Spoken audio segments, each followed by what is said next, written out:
All right, there we go. Good evening, relationship flow. How we flowing tonight? How we discussioning everything? I just made that word up, discussioning. um, Welcome to our conversation this evening.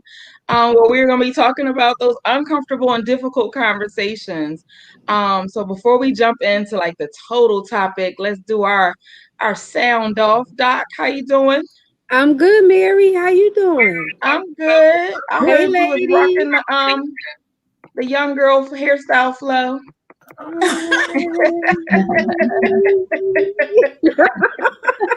Getting my I Dream a Genie on a little Yeah, I bit. dream of Genie, yes. We got our resident LaJoya Camp. How you doing? Hey, Oh, I'm you know I doing gotta good. rewind. I gotta rewind. Doc, what's in your cup? All right, I'm drinking a grapefruit margarita. Okay. Okay. Ooh, that sounds good. And Camp, we know you on the healthy side of things. What you rocking? Alkaline, Walmart brand alkaline water. Okay. All right, with that nice pH rocking it out. And then we have Queen April. I'm feeling inspired. I think the next session I'll have to have my alkaline water, but tonight I'm having some tequila and some Capri Sun, something I just made up. Something you just made up.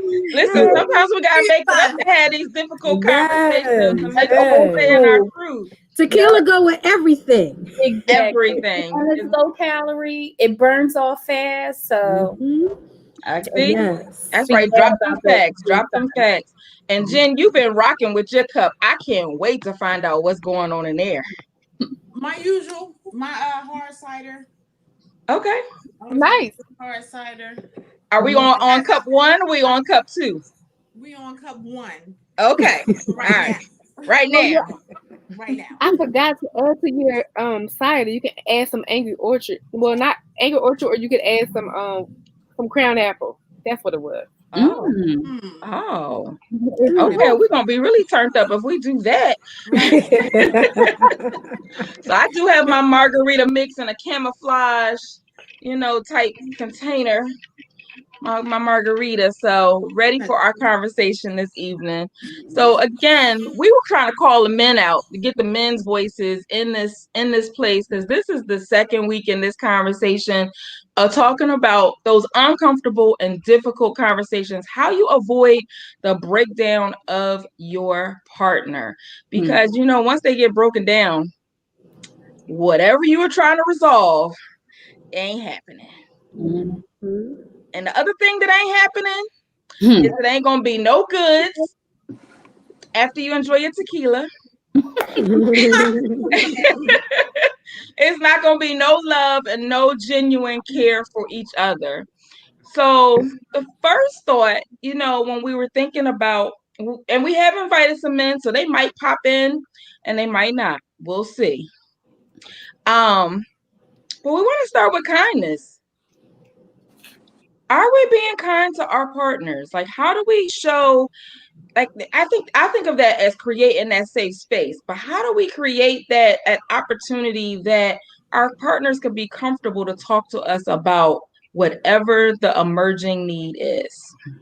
Well, it starts way before the conversation. Way. It's about how you're treating each other on the daily.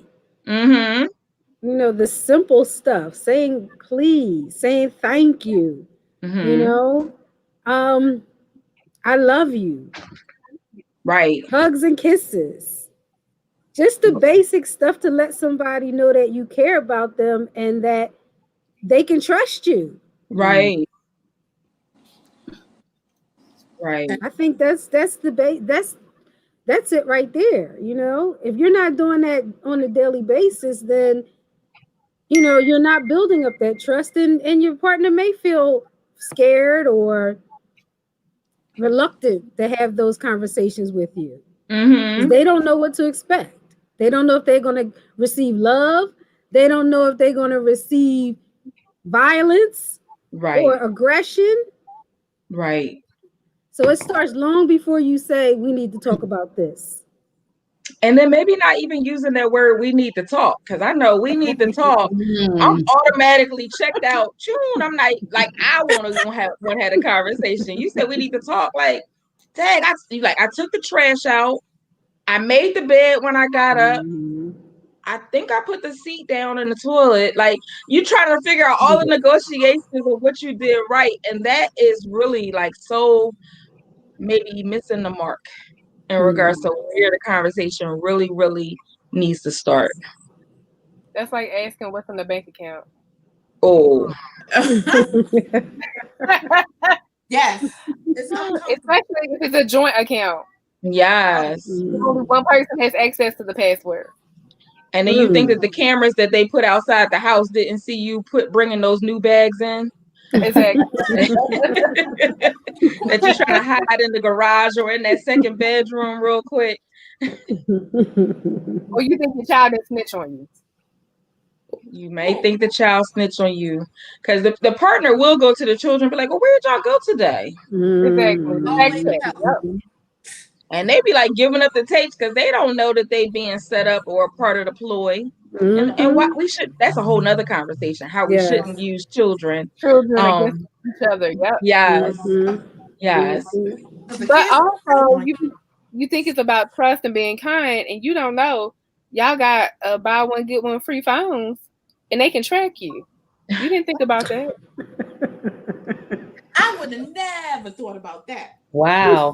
Especially with iPhone. We were thinking about the sale with the buy one get one phones. We wasn't thinking about the benefits that somebody would have by having these breakout phones and the shareable phones. Right in the track phone.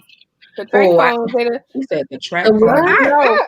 I'm just gonna say, if you gotta track your partner, that's a problem. That's a problem. That's a problem. But and that's too much. It's too. But that's an uncomfortable conversation. Too much energy. But that also shows some insecurities that you have. Yes. That you're not even identifying and addressing what those insecurities are and where they manifest from, because they may not manifest from your partner. They may manifest from family of origin, from previous relationships, from just how you feel. Your mom. You said what? Or just saying your dad cheat on your mom, so you think all men are like that? I'm just saying. That's just information. That's facts. That's facts. Yeah. Absolutely. And that's a conversation too. I mean, I've worked with couples where they have shared those kind of things. You know, I feel insecure when XYZ happens because of what I saw with my parents. You know, that it's still a conversation. It is. So that your mate is on alert that she might be asking me where I'm going or what I did, you know. So it's still a conversation. And it's like you could come up with what it is that you can do or say or recognize your behavior. See, because it's way more than words. It's more so the behaviors that you do that set off that this conversation is about to go left or it's about to be uncomfortable from things that you say or things that you don't say and your body language is saying for you. And you got to know your mate sometimes. Like, some people are really difficult to talk to. Like, if you say, you know, we need to talk. Some people are like, oh, talk about what? What we got to talk about? Like, they just automatically like on the defense. Like, instead of just trying to hear you out, they're automatically like, they're getting worried. So they're jumping. Like, what do we talk about? What do we need to talk about? Like, right. Some people are just easy to talk to. Like, okay, well, you know, we can talk. Like, you just have to know the type of person that you're requesting this conversation with, because that sets the tone too. If the person is already defensive, then you automatically going to be defensive. Like, relax. Like, even if it's the smallest thing, I think we should spend more time. If they're already coming off as a defense, like, well, we need to talk about. I mean, I do everything. I mean, damn, you know, it could go left really quickly depending on the type of person you're dealing with. And if you're coming with that energy, like what you're talking about, and like rolling the neck and all that other body language that's communicating stuff, like you changing what they were about to say because your reaction is not making it welcoming. Yeah. Also, it can go the other direction. When you say we Okay, need to flip talk, it. it'll be like, "Ooh, we gotta talk about this again." I thought we hashed this out 2 weeks ago. Yeah. I thought we hashed this out 5 years ago. Some couples are still, or friends, whatever type of relationship, are still having conversations from a decade ago. Some people are like, Miss a partner. let it burn in the burn pile.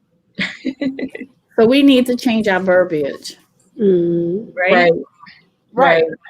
And culturally, it's so loaded because our verbiage could be, it's informed by so many different things, like, what you saw, if you watching Housewives of whatever state that they in.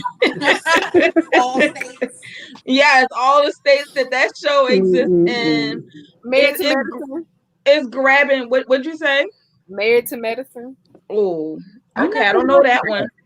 I don't know It's that been one. on for about 4 or 5 seasons now. I'm not a TV person. You trying to tell me anything, right? Then you also have like The Good Wife. Things tell you what your role is supposed to be. And then when you begin to follow what those things are, you be like, okay, well, is this the right way? Should I continue to do it? Like, you just end up taking on things that's not necessarily the best for your relationship, because my relationship wouldn't look like Doc's relationship. And then we know LaJoya shares her spin on everything. So and that's even with the same person. exactly. Your relationship with this person might not look the same as your relationship with the other person. Right. That's so true. That's so true. But yeah, sometimes we're trying to make that representative. I'm sorry, April. No, I was just saying, I'm sorry. I was just saying that everybody has different communication styles. For sure. We kind of got into communication styles last time too. Yeah. You put Doc on the spot with the well, what are these communication styles? Yeah. I'm glad it was people Doc. might write letters and burn them. Wait, what happened? Were we burning? I said some people might write letters and then get rid of them, like burn them, tear them up, Right. just bottle up them in the trash. That helps some people. They don't always have to talk to somebody else necessarily. Right. That makes sense because, I'm sure Doc can connect to this, that, some couples come in and it might look like on paper that it's the same situation as another couple or even an individual. But then when you get in there and you're talking to somebody, it's so many other things to consider, their how they were raised, how they see themselves. What are some of the outside noise that's influencing their ability to be vulnerable and trusting, and helping them even see that, can be a challenge. Yeah. Oh my gosh. What's that? Oh my gosh, Jen. Also, that outside noise plays a lot. Like It does.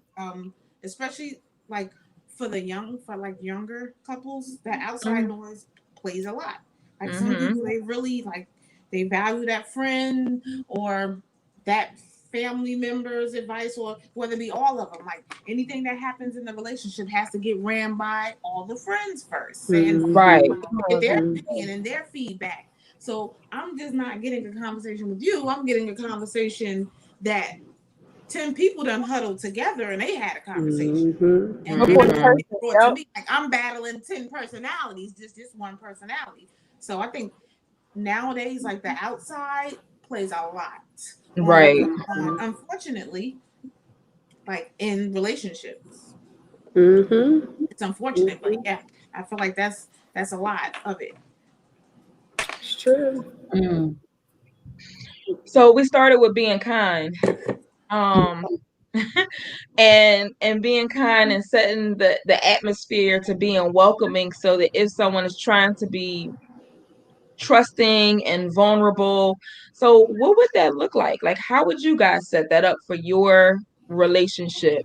And think about, like, we may be talking about intimate relationships, but this could really very well be how you set it up with your siblings, your children, your best friend, or somebody that you're rocking it out with. Like, it's not just how we exist in one space impacts how we are everywhere. So it's like, how would you make it comfortable to be approachable and that you're welcoming to this conversation? I like to talk over food. Oh, that's good. Give me some good food. Collard greens and cornbread. If it's with females, if it's like with your girls, talk over food and like drinks. You got to know, like, you can't talk to every girlfriend the same. But when it's, I guess, in a relationship, you can talk at home. Sometimes you might need to take that conversation out and like talk over dinner or something, as long as the kids are not around, because that way they don't get involved. But I think, like certain relationships calls for certain settings. Like with the girlfriends, you can talk over drinks and whatever. But when it's just out, you can talk at home. We could talk right before bed. We could, like, of course not in the morning, but you can talk before bed. Because in the morning you feel like you're rushing. You just like, all right, well, we could talk about that later, and then nothing really gets resolved. This is on your mind all day, screwing up your day. You can't focus. Like, or you might not come right home because you're like, oh no, as soon as I walk in the door, they about to bang me over the head with whatever this we need to talk is. Anxiety high all day. Like, what do we need to talk about? Or I think it just, depending on the relationship and the conversation, that determines where you need to take it. Right. Well, we can just talk at home. In terms of siblings, I've had to just show up in their natural habitat. I've had to take a flight or, drive. Because a lot of times the buns be closest to you. They be talking smack and saying stuff that's not true. Sometimes you have to be like, let's meet face to face, nobody else. We're going to work this out. It's a growing pain. It's a struggle. But you leave with some clarity, even if you don't like each other. You love each other and you leave with clarity. So that's all that matters. And you don't want this trip to happen again. You should be able to talk on the phone or talk some type of web conferencing. Right. But there's consequences to everything. But sometimes you have to show up at the door and be like, I used to be that person. I don't do that anymore. What? Just showing up at the door? Yeah, I don't do that anymore. But my siblings, we're very far apart in age. So it's a lot of, you have to deal with how we were raised differently because we're so spaced far apart. It was like we were the only child, even though we're not. It's kind of like different generations. And the range is 21 to mid 40s. So there's a difference. You're like, so that's where, you have to clarify. But see, some places, I don't want to take this there, but I'm going to just say the thought. Some places, if you pop up, they might come to the door with a weapon because you ain't announced, or like they not ready for you, totally catching them off guard. And then you got to process why they was coming to the door with the weapons to even be able to get them to be saying, okay, what's up? Like, it must be important because you showed up. But it's not off guard. See, even one of the comments said, you better call before you show up. No. Let's keep it clear. I do call and they know I'm coming. They just don't expect me to come. They know I say I'm coming. They know I'm coming. Right. Like, oh, you actually came? Right. I would say only that's I know my bell was ringing the other day, and I actually was on a Zoom meeting call, something like that. And I was like, well, I didn't invite nobody, so I don't know why the doorbell is ringing. Exactly.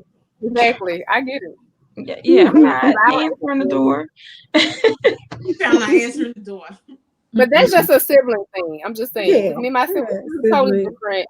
Right. We have to, stuff gets misconstrued because we on different wavelengths in terms of ages and how we were raised. So sometimes we just have to have a powwow because we all live far apart. Sometimes it's a chance to catch up to each other, what's going on, stuff like that. Yeah. So what about with partners? How do you initiate? Get a babysitter. You know what? So we got yes, a phone call, text message should be made before coming to the house. Yeah, because you never know what you're gonna walk into. True. Which might be a part of But the it's reason why you don't feel comfortable because you walking uh, into whatever you walking into. But I just think it's common courtesy and respect. Mm-hmm. I agree. Mm-hmm. Even if you got a key, it's because you might turn that key and again Oh, walk into what you thought was happening, but you didn't want to see it. oh wow. I don't give out kids, but So, how do you initiate with a partner?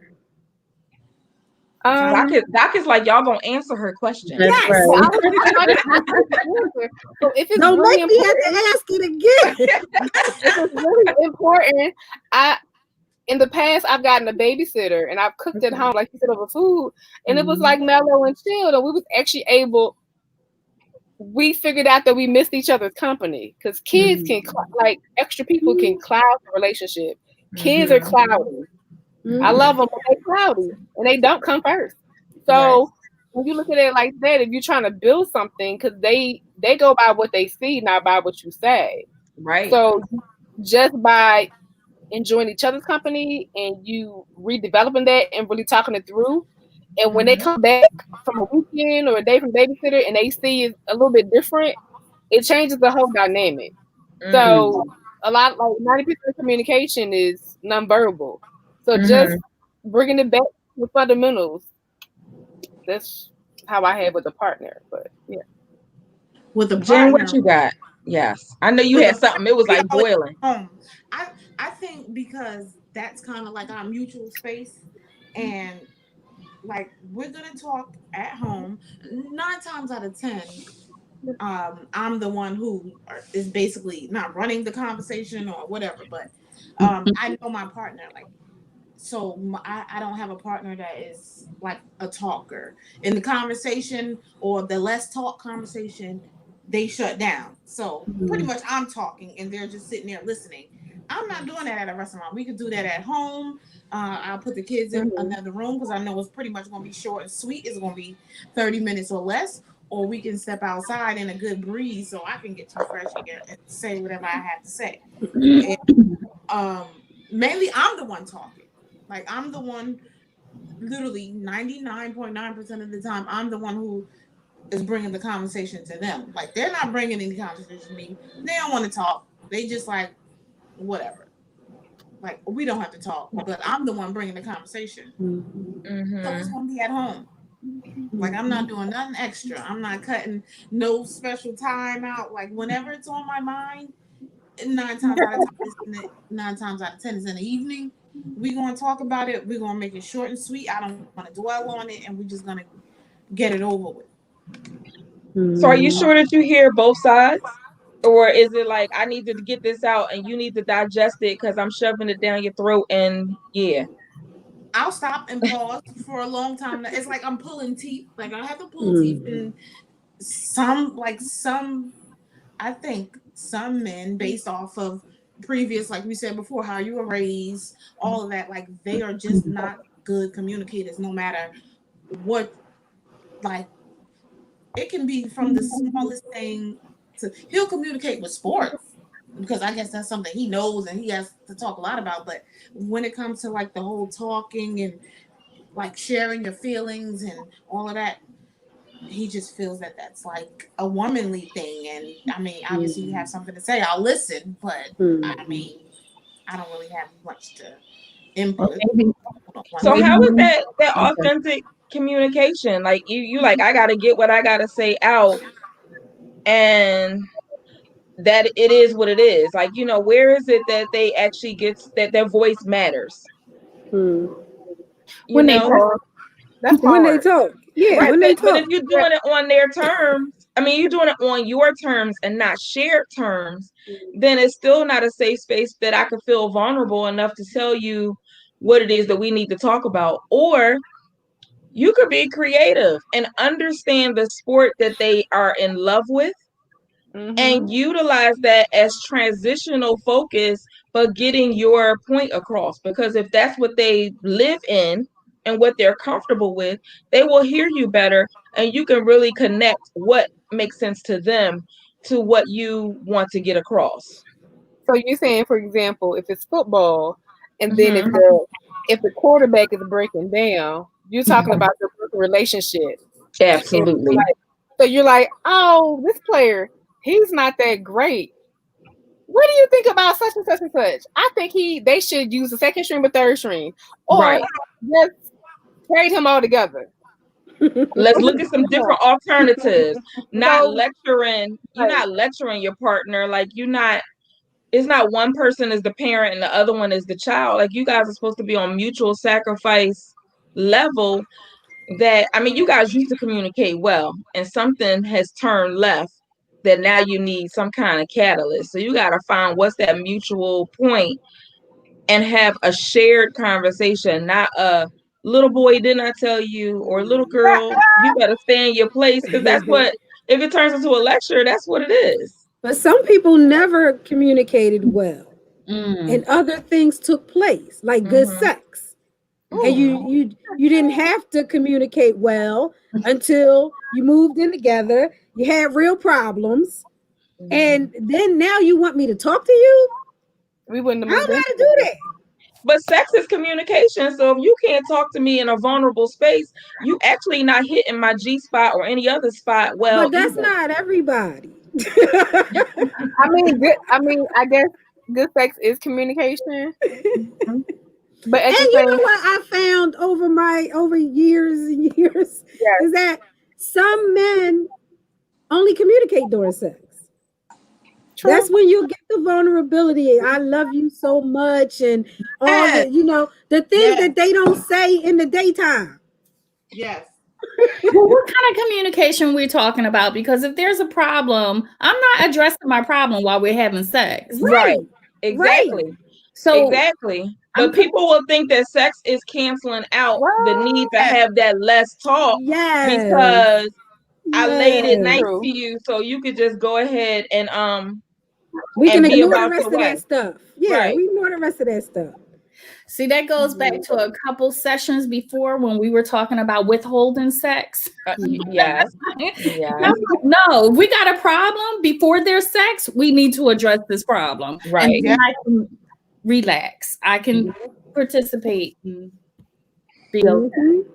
So, Daryl, what do you mean that that's not communication? We just said a couple different things. I want to make sure that I pinpoint what's not communication correctly in this conversation so that we can hear your voice appropriately.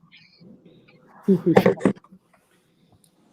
I know it's a delay sometimes on comments coming, when you ask for them. So, Jen, a lot of reaction has been to your style of communication, that it was more of like a lecture and kind of on your terms. So it's like, where does your partner get to have a voice and feel comfortable to kind of talking about stuff? Anytime. I literally, if we're talking, it's not like I'm getting on you, or I'm just basically, it can be just me expressing myself, and I'm always, the majority of the time, which it took years for me to get to know that, I take a different approach where I'm like, well, yeah, I just wanted to let you know, especially after the therapy, just having to reword things and make it sound like I'm not giving a lecture, and I'm just like, well, I'm just feeling this, or not trying to come off as aggressive, but I'll say he's a great listener. He will listen. Like, he'll listen. He just won't talk.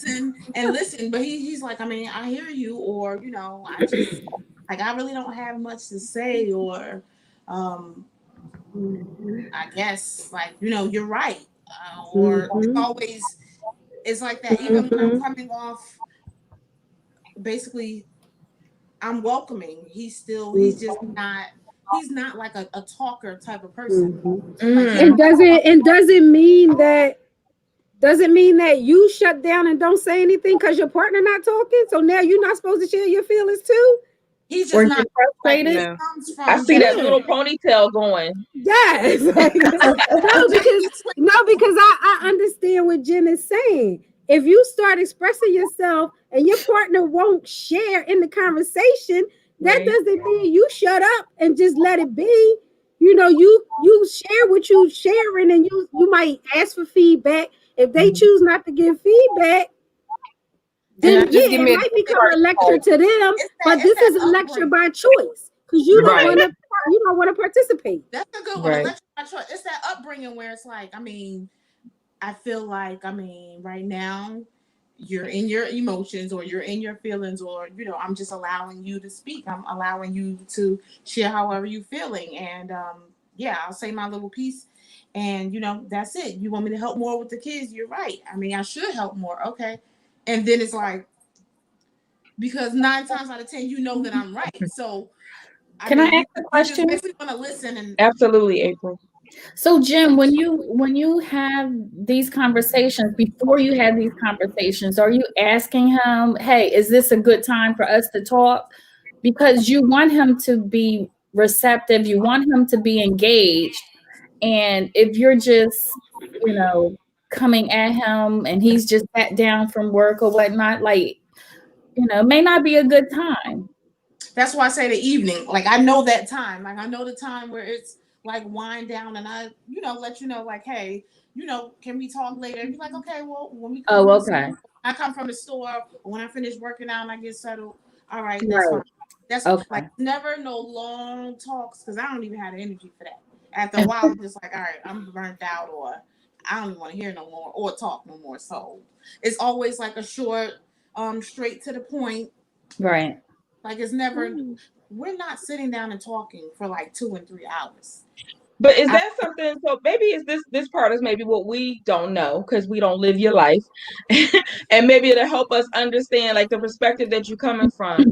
You and your partner already have an understanding on how it is that you could bring topics up, or is it that you just say, okay, this is what we're doing and keeping it moving? We pretty much have it. This is what I say, coming back to, you have to know your people. So there's relationships that I've been in where like they will literally talk my head off. When we're having a conversation, we're having a conversation. Like, it's receptive, it's all of that. But my partner is not one of those type of people. He comes from a very strong, like, if you're tapping into those emotions, or if we talking too long or whatever, that's kind of like a female type of thing, or that's just like I don't need to get into all of that. Like, I know I fell short with this. You right, I can work on that. Or, if I disagree, all right, that's cool. I can fix this, and let's move on. We don't have to dwell on it. We don't have to spend 2 or 3 hours on it. Babe, I agree. I need to step it up a little bit. I could do this on Friday. All right, good, blah, blah, blah. It's like, he's a results-driven type of person. He's a very, I hate to use this word, but I have to use it. He's more so, I say it all the time. He hates it when I say it, but chauvinistic. So he's not gonna tap into all of these. It's only but so much conversation you're gonna get out of him, as far as like that. So, so talking is a woman thing. Yeah. Well, it's not said, gotcha, but even the actions, the actions are that way. Okay. But even with all this talking, there needs to be some action. What was that? Communication. I feel as though part of that is a follow through. So even with this talking, where's the action? You Like, can tell what is me the all behavior change? Like, what are you doing differently? How are you creating it? Is that what you're saying? But isn't that okay if he's short-winded and he was, baby, I got you, and he takes care of what you want? That's okay, right? Yeah, I don't mind it, because I don't want to sit here. Like, if I'm having a long conversation, like now, after a while, I'm feeling like, are you really getting it? Like, are you understand what? Like, I'm having to break down a lot, and are you really hearing it, or are you tuning out? And now I'm just talking, type of thing, which I don't want to do. Like, I want to make sure, like, you got it, okay, all right, and that's it. But I know him. Now, if somebody's different, I would be like, Dad, is this short? You don't really want to hear what I got to say, but I know him. So I know what I'm getting from that. somebody Yeah, that's else. why I was like, I wanted to understand, like, if it was already a preset understanding between you and your partner, whereas we're trying to figure out for those who don't have an understanding of how they deal with these difficult conversations, how they can create that space and what it is that they could do differently to make it effective. You just have to know your partner. Like, you have to know that woman or that man. Like, you have Right. to, if they're, especially if they're a person that's super busy and you got some things on your mind or whatever, then you'll set a date. But if you know you got somebody who don't have nothing but free time and you got, look, can we talk for a second really quickly? Okay. All right. Like, you just have to know what you're dealing with. And I know what I'm dealing with. It. There's no surprise with this person. Like, we've been together since I was like 18, 17. So there's no, I know him. Like, I know what type of guy that he is. He's never been that way. And I think that that's just important, like, because everybody that is listening or may catch us on the replay, they don't know that narrative about you. And so as we talking about the cover conversation, I just wanted to put it in perspective and in context. So thank you for that. Somebody was referring to one of our previous guests who have been on the show and putting things in a letter and writing it down and kind of presenting it to them so that way they hear your full or read your full thought, and then you guys can plan out that would be setting the atmosphere. You guys can plan out how you're going to resolve whatever the conflict is and have that conversation. That would be nice. I don't know many, I don't want to sound sexist, but I don't know many guys that write things down or even respond to what you write. Right. I wrote things down, and that's true. I didn't really get response. I got more response when I said it, even though when I wrote it down, I was able to literally get out everything that I probably would have forgot if I said it. Right. But when I wrote it them 3 times, it was like, I said, "Did you get the letter?" Yeah, I got it. So what did you think? I mean, you're right. Yeah, you're right. And that was like, but when I'm sitting in your face and I'm basically like, so what are you thinking? Oh God, what are you thinking? Tell me something, please. Or just anything, or you seeing my reaction, or I'm getting to see your reaction, then you have to engage more. Like, right. I don't know if you skipped over like a whole paragraph of what I wrote. Like, you could have said you read it, you skimmed it. Right. So we got in the comments that the letter works and that people try it do it all the time. And then it's like, at least it's a step towards trying something different to reaching people in a different way. So it's like, if you know that they're going to shut off after you go on a rant or talking about something just too long, you might want to write it, or you might want to break it down as far as you doing an outline for yourself to help keep you focused and not distracted. So that might be a part of the writing, so that you're not like all over the script, because you can say that one little word and it'd be all the way, somewhere different. I know I've heard guys say, not with me, but guys say, just like say somebody what you told want. you. Huh? Somebody told you about it. No, yeah, someone told me about it. But just say what you want, and we tend to communicate more with our feelings rather than just, and from a guy's perspective, just say what we want, they're more direct. We got to create this, all this drama around the event. And a lot of times we do vent, which they interpret as nagging,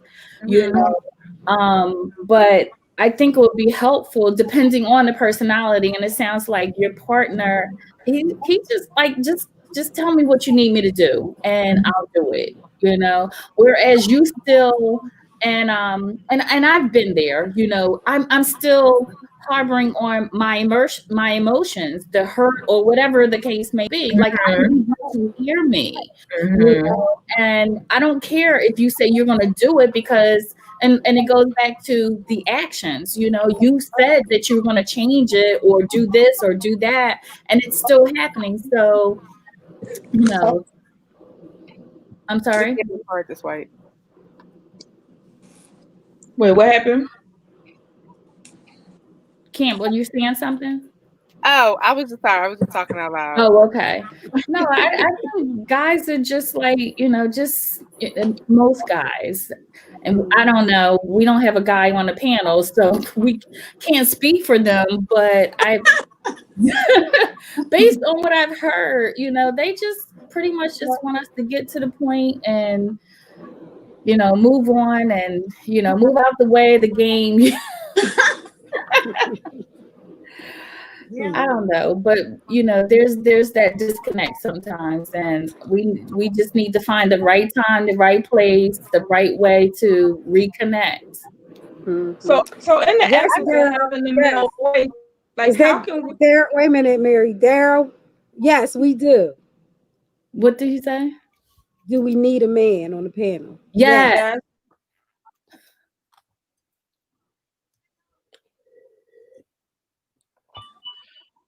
Oh, gotcha. Daryl, I'm going to say out loud, if you are trying to join the panel this evening, to feel free to text me at 267-971-6203, and I can easily text you the code to join the panel in this conversation, because I see your energy in the comments, and we're ready. We ready. We ready. We need you. We need you. Too much estrogen on here. I will say I did have a conflict with the husband before. Mm-hmm. It was stuff. It's not that stuff didn't get done. It didn't get done in a timely fashion that the household needed to function appropriately. So we came to the conclusion he needs to make room in his budget for it to get done with outside help to do it. Whether it's cutting the grass, whether it's just getting the cars, like just certain things, for example. So we don't really have like a gender role thing. Oh, you in the kitchen or you do the man stuff. It's just like certain things that whoever's better at, does. So when it was like, so that was how can I say? That was the conclusion we both came up with, and it fit me well. Okay. It fit us well. Then when he noticed his budget was kind of tight, in terms of the spending money he had on hand for himself, he clearly got into action to start doing some more things himself. Okay. So how did you start that conversation, Kim? Oh, how I started it? I need your card to swipe. But to be honest, because a lot of my funds, okay, so at the time, my money was tied up in paying private school tuition because we lived in Philly. We weren't doing public school because of expectations, educator and all. My money again went to kids, regular bills. I'm El Cheapo. I do spend money on certain things, the basics and stuff, but I still save money. But I can do what I need to do for myself. I don't have to spend a lot of money. I'm the WYA, and I still go out and get certain things done, so it wasn't an issue.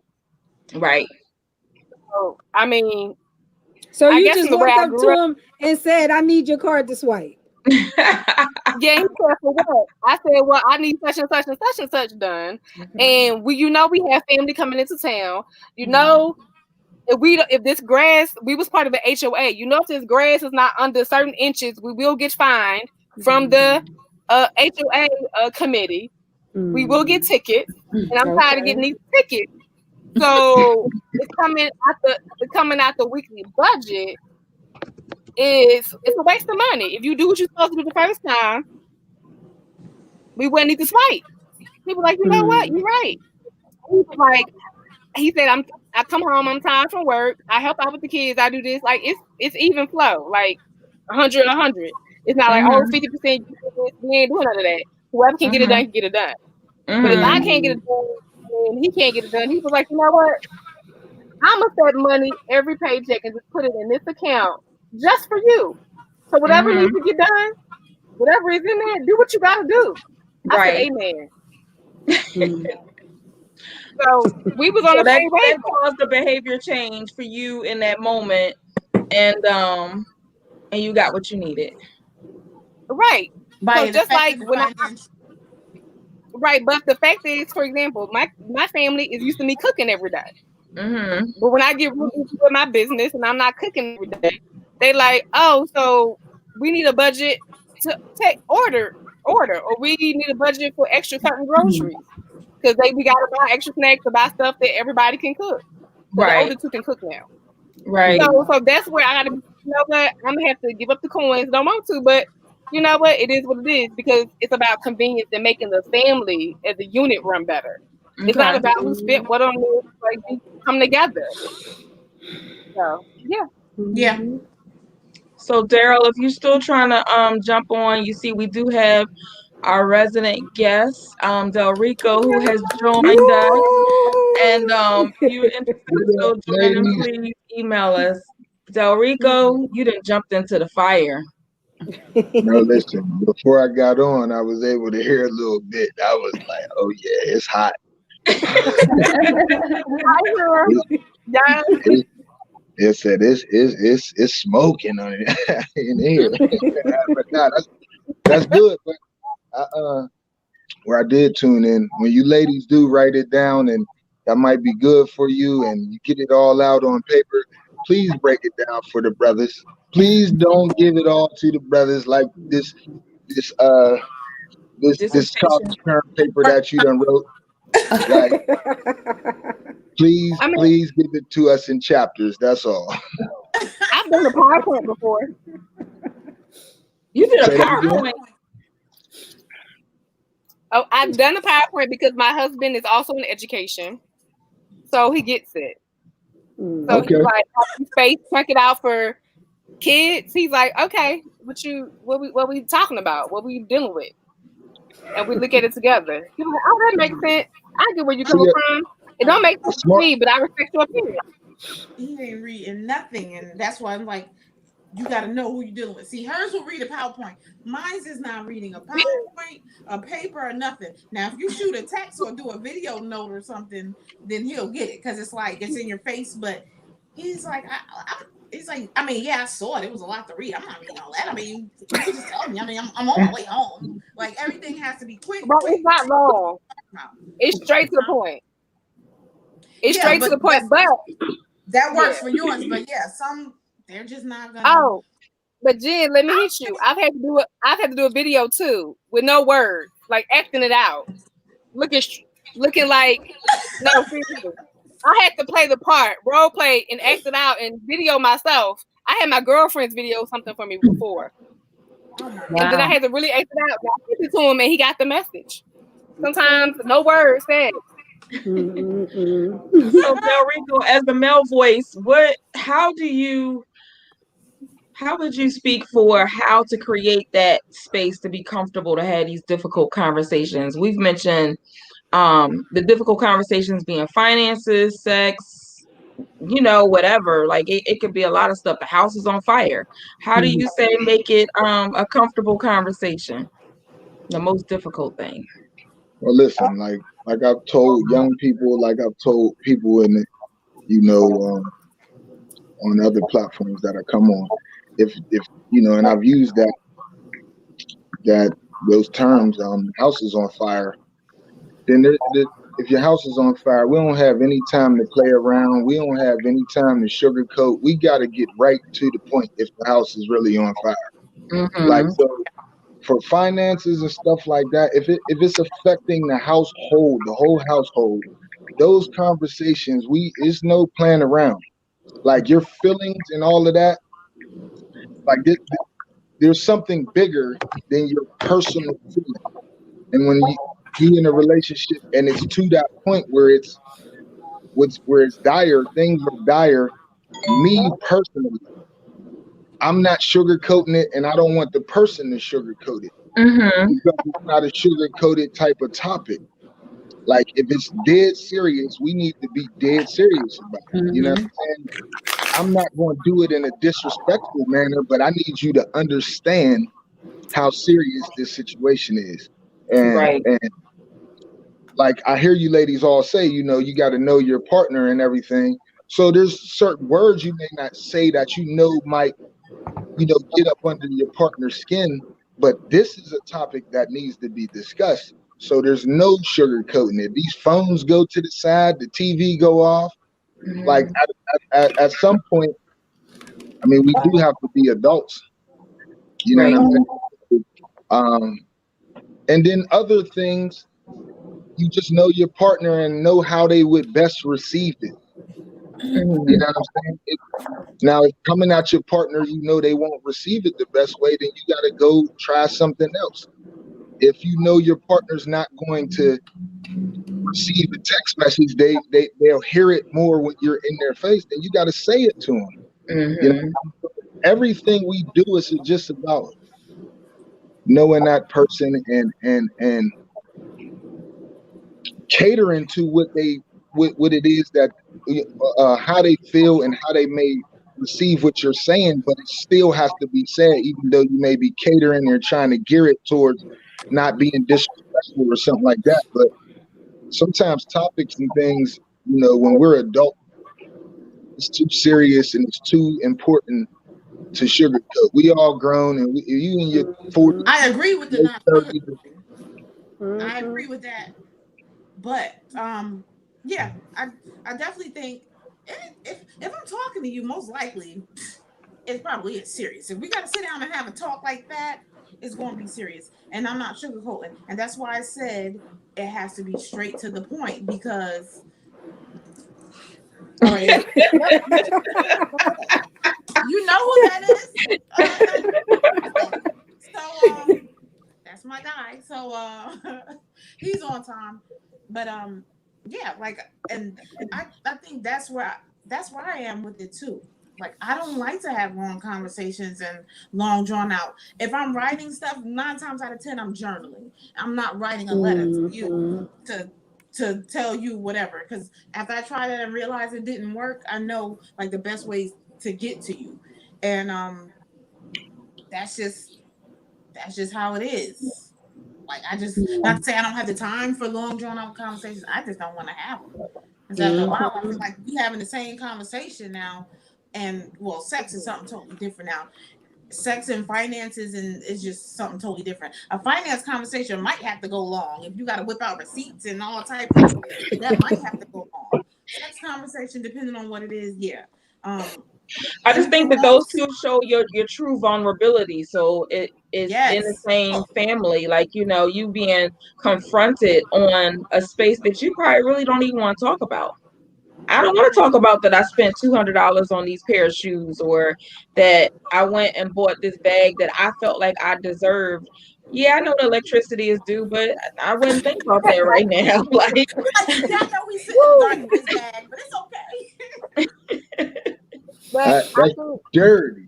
That's dirty. You can't even see in the purse now because there ain't no light.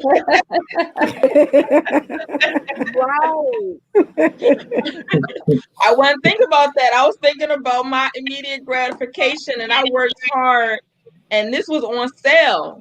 And you might be like, sale for $275? Yes, it was on sale.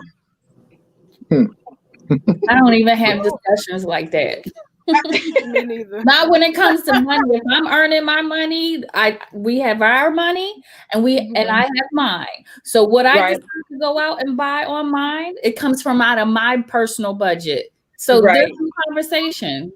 Right. There's no It is a different conversation. I don't have to hide. I don't throw no bags in the back of the garage and sneaking in the house.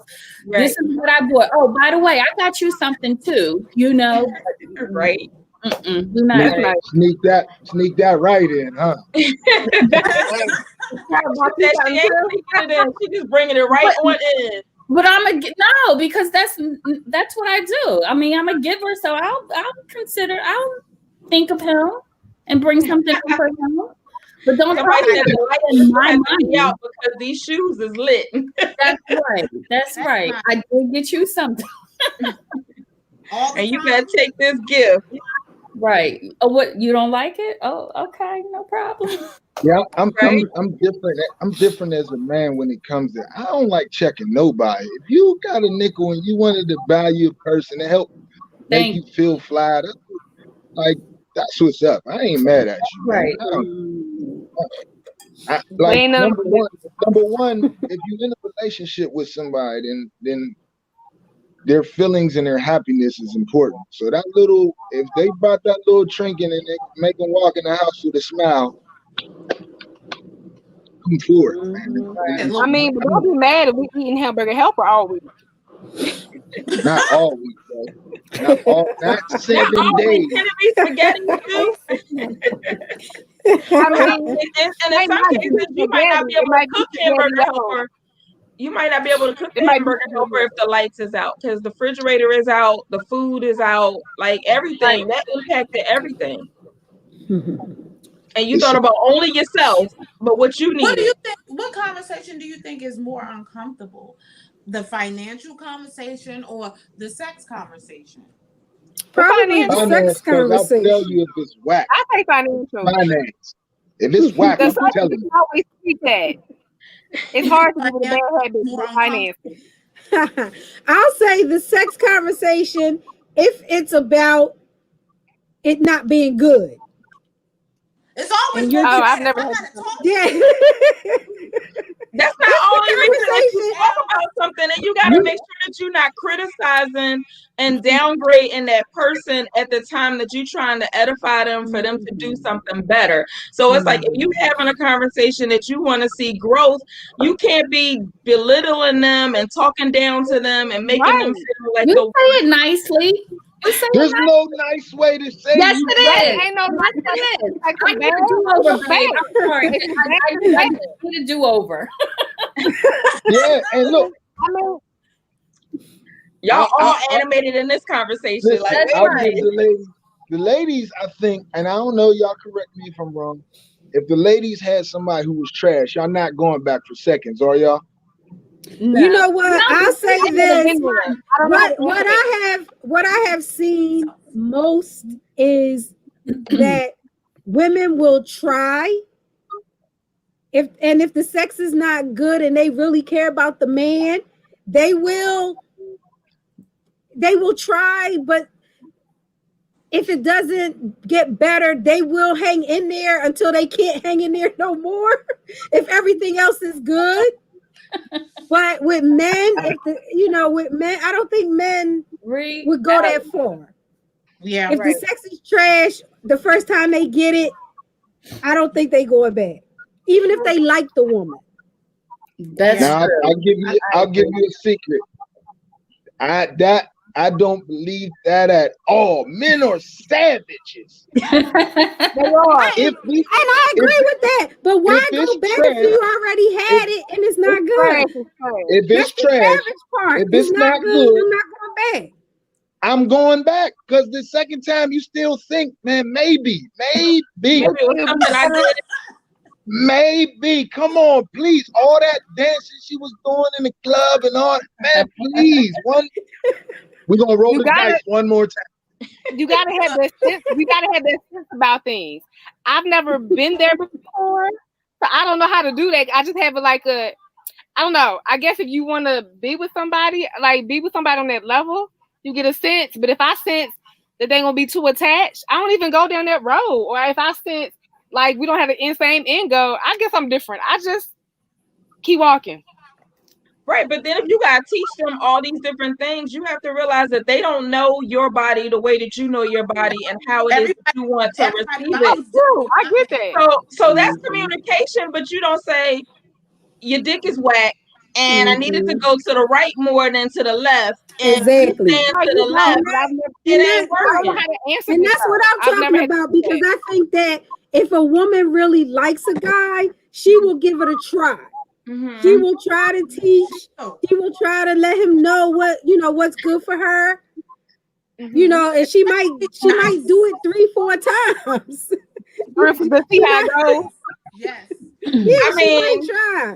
yeah, You you're give right. him a chance I to was about to. redeem himself. Then after Yeah. that, it's like, you just have to have that conversation, which it never goes well. Like they're never gonna receive it well. It's never That's gonna. not As true. much as you try to I can't answer this kind. I just you can't go answer roll this the question. dice and be like, baby, I just, it's always awkward.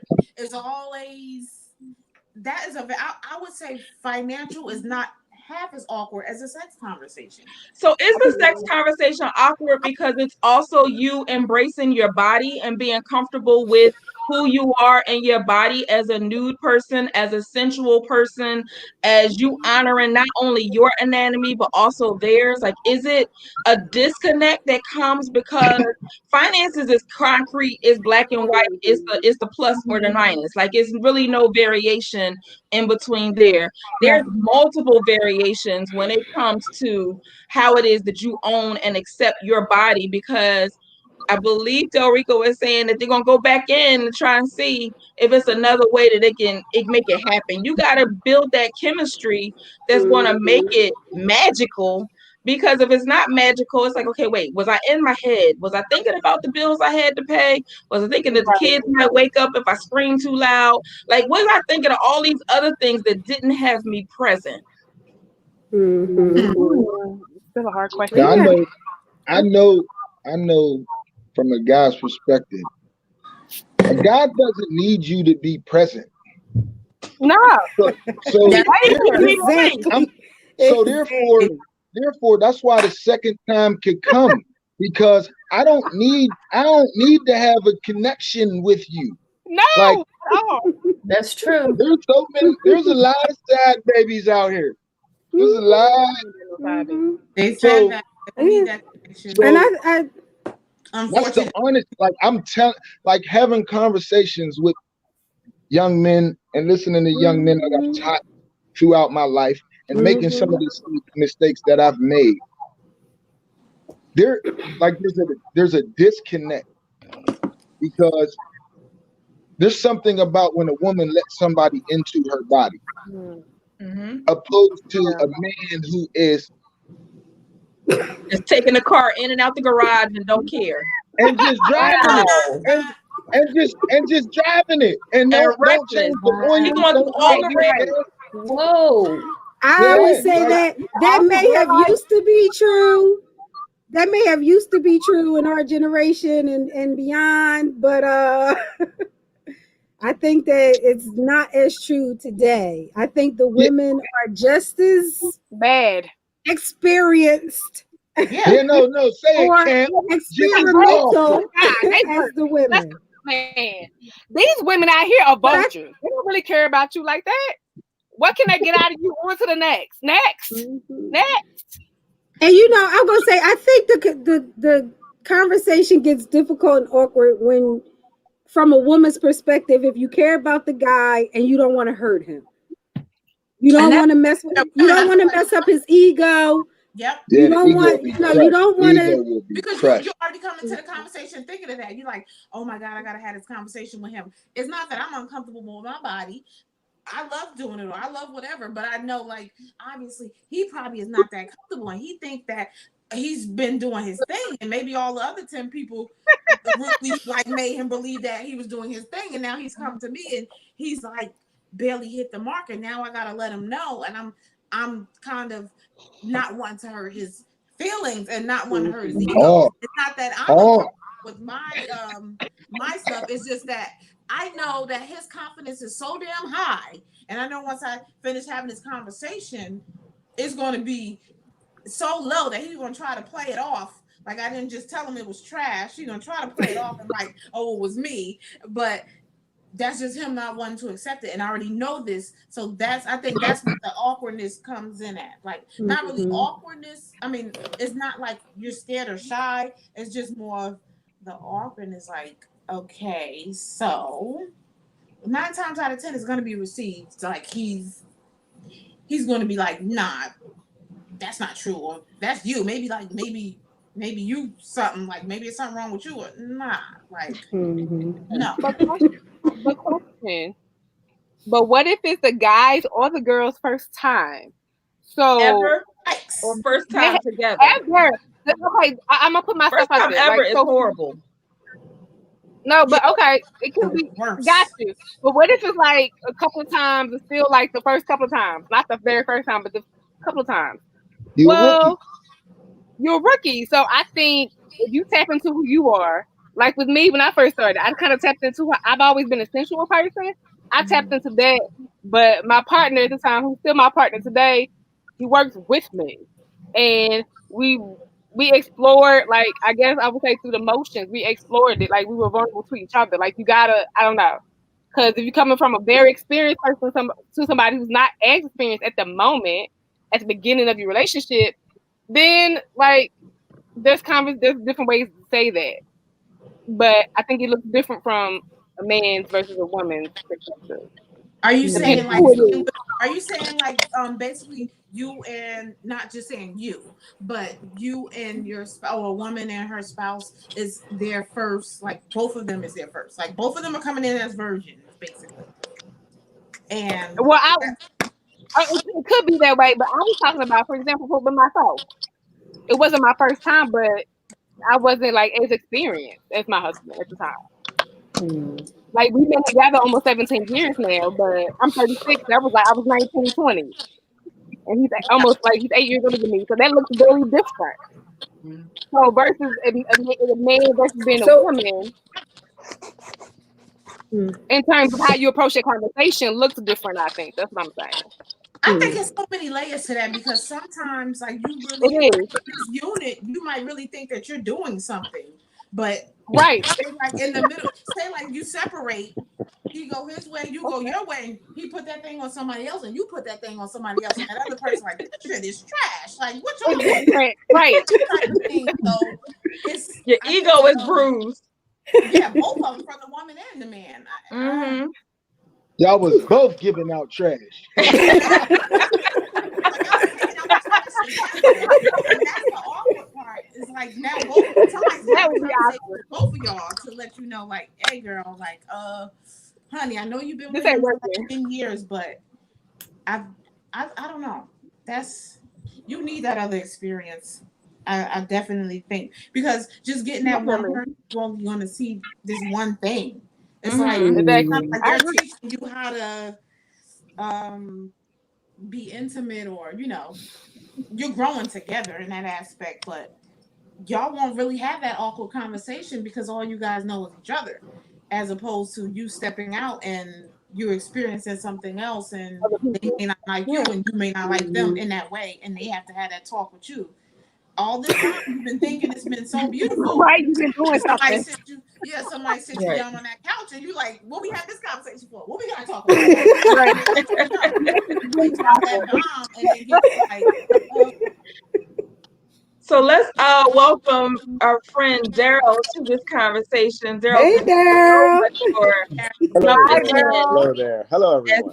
and saying that being in the comments was not doing it for you. So like we appreciate you. We appreciate you. And it looks like we gotta wait for Del Rico to join us again. But what do you want to add to this conversation? Like what we missing from your point of view? Well, just so much. I mean, we're talking about communication. I think that there are many different forms of communication, and I think we kind of said it where you just have to find what type of communication works for your partner, whatever that may be. You have to find it so that there is actual communication, which means there's ideas going back and forth.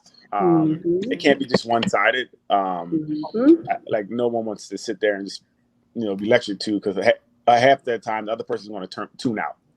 Right. All they're hearing is womp womp womp womp womp womp. So, Yes. but so it has to be something that a way that you guys can communicate, and you can't just keep doing the same thing over and over again. You have to try different things, especially if your partner is not that communicative, they don't like communicating. Right. You can't keep doing the same thing. You have to try to do something different. And I know Right. it's tough, but if you guys are a couple, then one person has to pick up what the other person is lacking, right?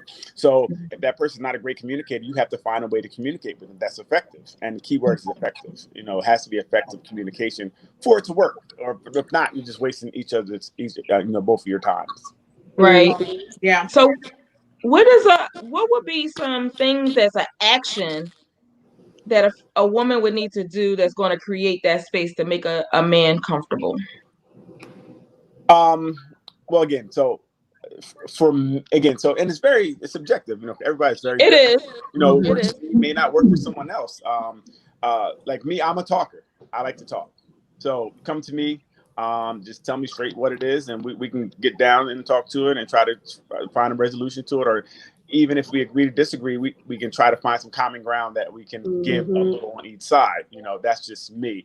I also do write letters or notes or things of that nature sometimes, because as sometimes I have a problem with interrupting the person as they're talking. Knowing that about myself, I say, you know what, let's write it down. This way you can get your full thought out. I can get my full thought out. That sometimes can start the conversation, then we can take it from there. But like I said, so it's also an awareness of yourself. I think that we need to be aware of ourselves and our limitations. Like I said, I definitely will jump in the middle of someone as they're talking. I won't let them finish their idea. I know this about me, okay? I know it. So, and I try to work on it, but it's a work in progress, to say the least. Okay.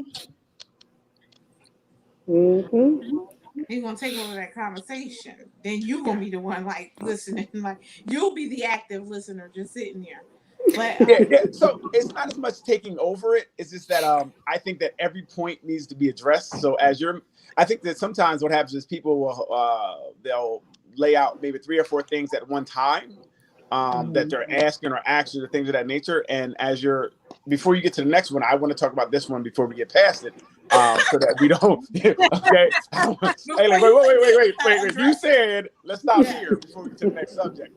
But, it does cut someone's thought off and interrupts their process. So, like I said, for me, sometimes if I see that's happening or we're stepping on each other, then we'll try to either write each other, text each other, so we can get out our full thought. And then we'll speak from there. Again, I just try different things, because I know that's the issue I have. And if I'm talking, that means I can't be listening. So that's not effective. So we're not having effective communication at that point. Very, very true. Yes. Very I like true. that. Know yourself. yeah. Know yourself. And he wants to hit every bullet point. Whatever you said, if you said A, B, and C, he wants to roll back and address A before you get to C and all of that. But absolutely, I feel like a lot of men are not like that. Like they're not as thorough. Yes. They're not as thorough. They hit all them bullet points. They're just gonna pick out the main thing that they zoomed in on. Oh, you said that was what? Like what? All right. Well, I don't think like it seems like it doesn't seem like you'll get the thorough conversation out of a lot of people. Like you'll get that. They pinpointed on one major thing that they heard. Oh, you said that my whatever was trash. Like they'll pick that out and just totally dismiss what you said before, what you said after, and all of that. That's why I think keeping it short and sweet is like straight to the point, short and sweet, so that you don't miss anything and you don't just try to pinpoint and pick out the most important thing that you thought that I said instead of hearing everything, or vice versa. Well, remember, even straight to the point is straight to your point, right? It may not be straight to my point. I may not be understanding your point, right? So again, that's why knowing ourselves is very important. Knowing ourselves is very important. Okay, we have to be courteous of our audience. And again, and I hear a lot of people here been with someone for a long time. Well, you should know that person. You should know how to speak to them, know what they can take, what they can't take. It can't be a one-sided driven conversation, because again, that becomes a lecture. That becomes you turn me off. That becomes I'm yesing you and I heard nothing you said. Right. And I'm gonna still do the same thing that I was doing before, because I'm shut down because you're talking too much. Absolutely. You're talking and saying nothing at the same time. And again, that's some people shut up before they even sat down. They already like, I know, especially if they know that they're in the hot seat, they're like, I already know what she's going to say, so I'm gonna just sit here and listen. I have them conversations too. Like, if you know you done messed up and I just want to talk, you already know what I'm gonna say. So you already kind of like, you have this guard up and you're just sitting there and you're going to. Unfortunately, I don't have a Daryl communicator, but I do appreciate the fact that, like, he does listen. I know that he listens, and he's just like, I know him, so I know he's just not like a talker. He just Right. like, he just one of them. He like, look, I know when I mess up. If I mess up, I don't have much to say, because I know if I keep saying stuff, you're gonna keep saying stuff, and then I know that I messed up. Whatever it is, like, I know what you brought me to the table for, so we can talk about it real quick, and I can share my perspective, and we can move on, and give me the opportunity to show you results, basically. And that works. I feel that. I think that it's all, sometimes too, it's in the presentation, because I know if for me, I don't like voices being raised at me, because once you raise your voice, I'm kind of done. It's just not. Yeah. It becomes ineffective to me. So Yeah. there's no way you can raise your voice and we're gonna have an effective communication, because I'm done at that point, and I'm gonna let you know I'm done until you calm down, or whatever the case may be. So I think, like I said, so if I did do something wrong when I was in hot seat, I would definitely. You would have to bring it to me in a way that, again, knowing me, that just like, look, hey, look, so this happened. That it has to be in a way that's calm and communicate, so we both can talk about it. And I really just don't. I don't do raised voices. It's not. That's just not for me. Remember when we talked about the love language? You gotta. It's like you have to know that other person's language too. Like, you have to know, like, how they receive that communication. Some people literally. It's some toxic relationships out here where they, like, all they do is argue and yell and scream and curse and all of that.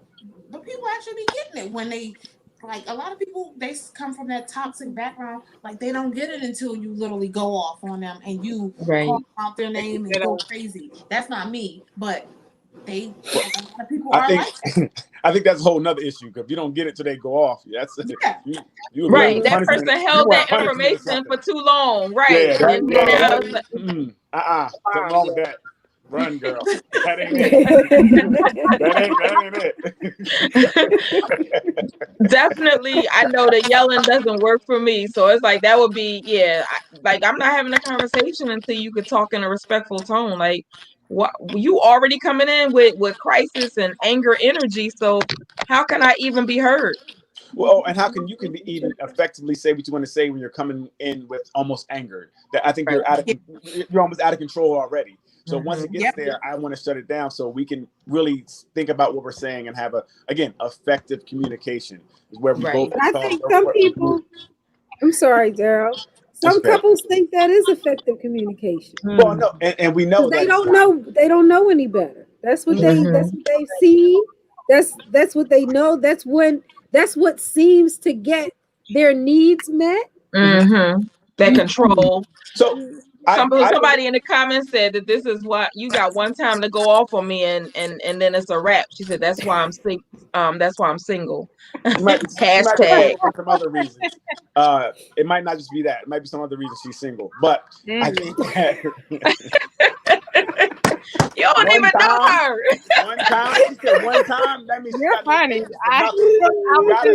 If somebody does something one time, you got to give them a chance to correct and say, hey, listen, that's not how I speak. That's not what I'm used to. Because I think that we all at a certain point, we had relationships where we were in a relationship where we would yell and scream at each other, do things. I mean, we all had to learn. I think some people learn, some people don't. But I mean, I had relationships where we yelled at each other, and I've seen that wasn't effective. Through trial and error, I've seen some things work and some things didn't work, and I try to take things that work, and I'm still learning. But I think that we all we learn. We live, we learn. We can't just, if somebody does something one time, depending on what it is, you punch me in the face, we're done. But, when April said something, I want to talk to them and just say, listen, that's not the way I communicate, and I want to give them a chance to correct that. I just don't want to throw something away just because of one mistake. So I would tell her, just because somebody raised their voice one time, it may be that's what they're used to, but you have to set them out, like, listen, this is not what I like, this is not what I want. And communicate again, effective communication again. Yeah, and I mean, like I was saying before, that some couples just don't know what effective communication looks like. They only know what they've seen. I mean, I've experienced a couple who, the woman wasn't happy unless the guy was calling her out her name, because that meant he cares. So she would, if he's quiet and chilling, She's smacking him in his face until he start cussing her out and want to wring her neck. But that's now her love language. Yeah. Apparently. That's her It's unresolved toxic. issues. Her unresolved issues from what she's Definitely. seen. That's what that is. It is, but That's it's crazy. unresolved issues that has become her love language because she can't Absolutely. see love in a non-aggressive manner. Somebody needs to turn their volume down too. Yeah. So, what's some of the non-negotiables? We said hitting somebody, but what's some of the non-negotiables in your communication styles, and things that you expect when talking and having these difficult conversations? We said yelling. Just Yeah, demeaning. just going off and just like flying off the deep end just with anything. If you're like some people, they'll just walk out. Like literally, like they'll just completely shut down. Mm-hmm. Like that right there is just as annoying. Like that right there is like that. I think that's more frustrating because you're showing no emotion. Like you're literally you just shutting down and walking out or walking off, and I don't. like you're giving nothing. I don't necessarily agree. I think that if a person takes time to cool off and they need to get away for a minute, I think that's fine. I think that's But fine. you need to verbalize, like especially if no one is getting if I'm staying at a cool point, which because I honestly say out of all of these years, we never had because he's just not that type of person. Like we never had like a cursing each other out or shouting or anything like that. I guess that's good. But it's like so that's like we're not going there. If you start cursing and calling me out of my name and or vice versa, which I've never had to go there, there's a problem. But all if I'm keeping it at this level and you just literally walk off or walk out and just basically shut down the studio and you don't say, look, I just need a minute to cool off or whatever. Like you left me, I don't know what's going on. Mid sentence. Huh? Mid sentence. Yeah, like am I speaking different languages? Did I just say something wrong? Because now I'm just like, what just happened? Like, but that doesn't necessarily mean sometimes you can be calm and aggressive. You can be all those things. Absolutely. But when you hit a dead end or end road, ain't nothing left to be said. now that has Sometimes never you gotta happened take to a me whole either. weekend. But I Sometimes know you that just has off happened. come back from there. I don't know about I don't whole necessarily weekend. agree. I don't know about that. I'm not so I don't have too many gray areas, but what I do know, sometimes you can be mid-sentence and that's enough. Like nothing else has to be said. Yeah. And you have to respect how people respond. Like so, if I believe if someone sits down and they want to walk away for a minute or whatever to get themselves together, that's fine. You should be able to resume at a different time. I'm not saying just walk away and never say anything again, but sometimes they may be getting, they even though you may feel you're calm and because you're not in a position to observe yourself. That's one thing. So you don't know how I'm receiving it. So I may be receiving it totally different than you're throwing it. So I may need a minute to walk away and calm down. And I had to learn that myself because I'm the type of person I want to keep talking, and sometimes people need a break, and that's fine. I think it's fine, to reset, recenter yourself. Need a break. Right. And it's good to know when you need to walk away. I never walked away, but and that's just because I feel like when you walk away and you don't return, it's like you literally leaving like so much things up in the air. Nothing has really gotten resolved. You might be back there the next day because you literally dropped something mid sentence or mid thought or whatever, and you basically you're letting that other person know like, oh, I gave up or I'm done or whatever. Like you leaving them to literally have all these thoughts, so it's liable to happen again. I never walked away. I would never walk away. I would never walk away, but yeah. Well, again, like that's an issue. That's a deal breaker too. If you walk away and you don't like say just something, I think that's a deal breaker too. That's a not like a lack of self-control, but it's like you can't say something. But we talk about communication. Everybody communicates differently. Like I said, my mom said, if you don't have anything to say good, don't say anything at all. At that moment, they may be in that and maybe, look, let me stop before I say something that I don't want to say, or let me say, let me walk away at this time. We have to give people a chance to communicate their own way as well. Again, you may take it as being disrespect, and hopefully later they can come back and say, look, I was very upset. I was going to say something I shouldn't have said. Or because at that point, if I'm walking away, we're not even having effective communication. Whatever you're saying or whatever you're trying to get to the conclusion of, it's not going to happen because I'm not there for whatever reason. They walk away, they get their stuff together, and hopefully they can come back, and you guys can resume it to try to fix whatever it is. I agree with that. I think people should take a break if they need to from a conversation. But I do also agree with Jen that it would be nice if you say that to me. Right. You know, I need to stop this right here and come back to it. Let me just take a little break from this. Is the person going to let you walk away at that point? Because that person still wants to talk. Sometimes not. That's the problem. Yeah, so sometimes that's not. that's the middle ground. That's what I'm saying. I'm walking away because I know you're not going to stop. Whatever I say, you're going to communicate something back to me. Listen, I don't want to talk. Why don't you want to talk right now? I want to finish. I don't want to finish it right now. Well, I don't want to finish it. I want to finish it now. I didn't say go. But I don't want you to go. You see, again, I'm getting out while I can. Right. We talked about this last time with people blocking the doors and grabbing your leg and won't let you leave. So I'm a smooth rollout while you in mid sentence. Smooth rollout. Okay. No, so what exactly does a smooth rollout look like? Exactly. It just looks out like it is no such thing. I'm out. See, and that'll give you the shock. That'll shock you for a minute for you not to follow me. I'm out the house, I'm out the door, I'm in the car, I'm in the store. Okay. Somebody said that smooth rollout might get you punched in the back of your head. Just saying, it might not be so smooth. Well, if that happens, then I'm going the right direction, away from right, exactly. Right. And that's the last time you'll see me. Hey, you got that one off, but I'm out. Deuces. Right. As this is Intimate Partner Violence Awareness Month of October, we talking about throwing stuff in the back of people's heads. That's evidence that you need to fall back. Like if you feel like your energy takes you to that regard, then you really need to fall back and think of something different. I see you, Erica, buddy, up in the place. I'm a ghost. No, you're not a ghost. You looking like a mirror. Like it's two people sitting there looking exactly alike. Huh? Welcome to the conversation too. Hello.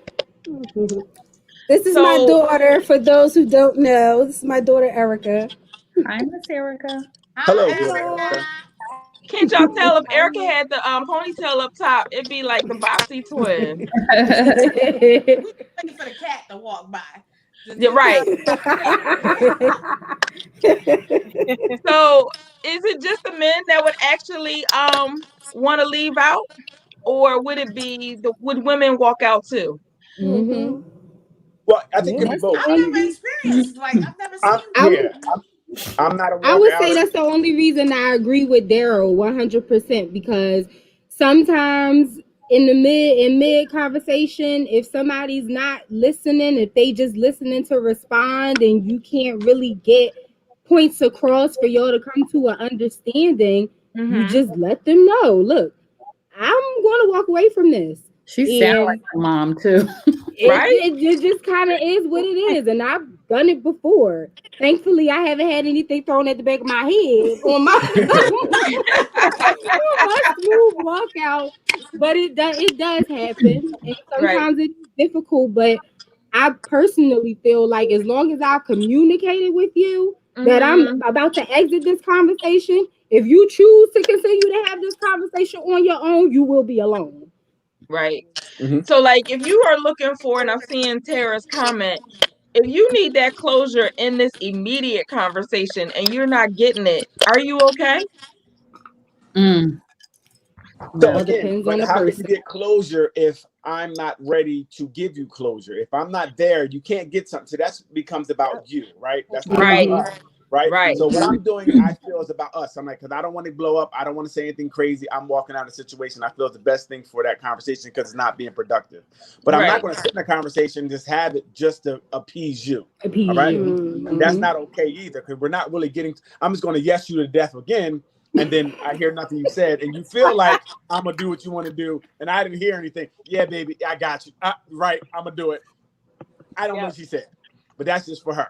So, Tara, you won't get your closure in the moment. So how do people make exit plans? Wait, what happened?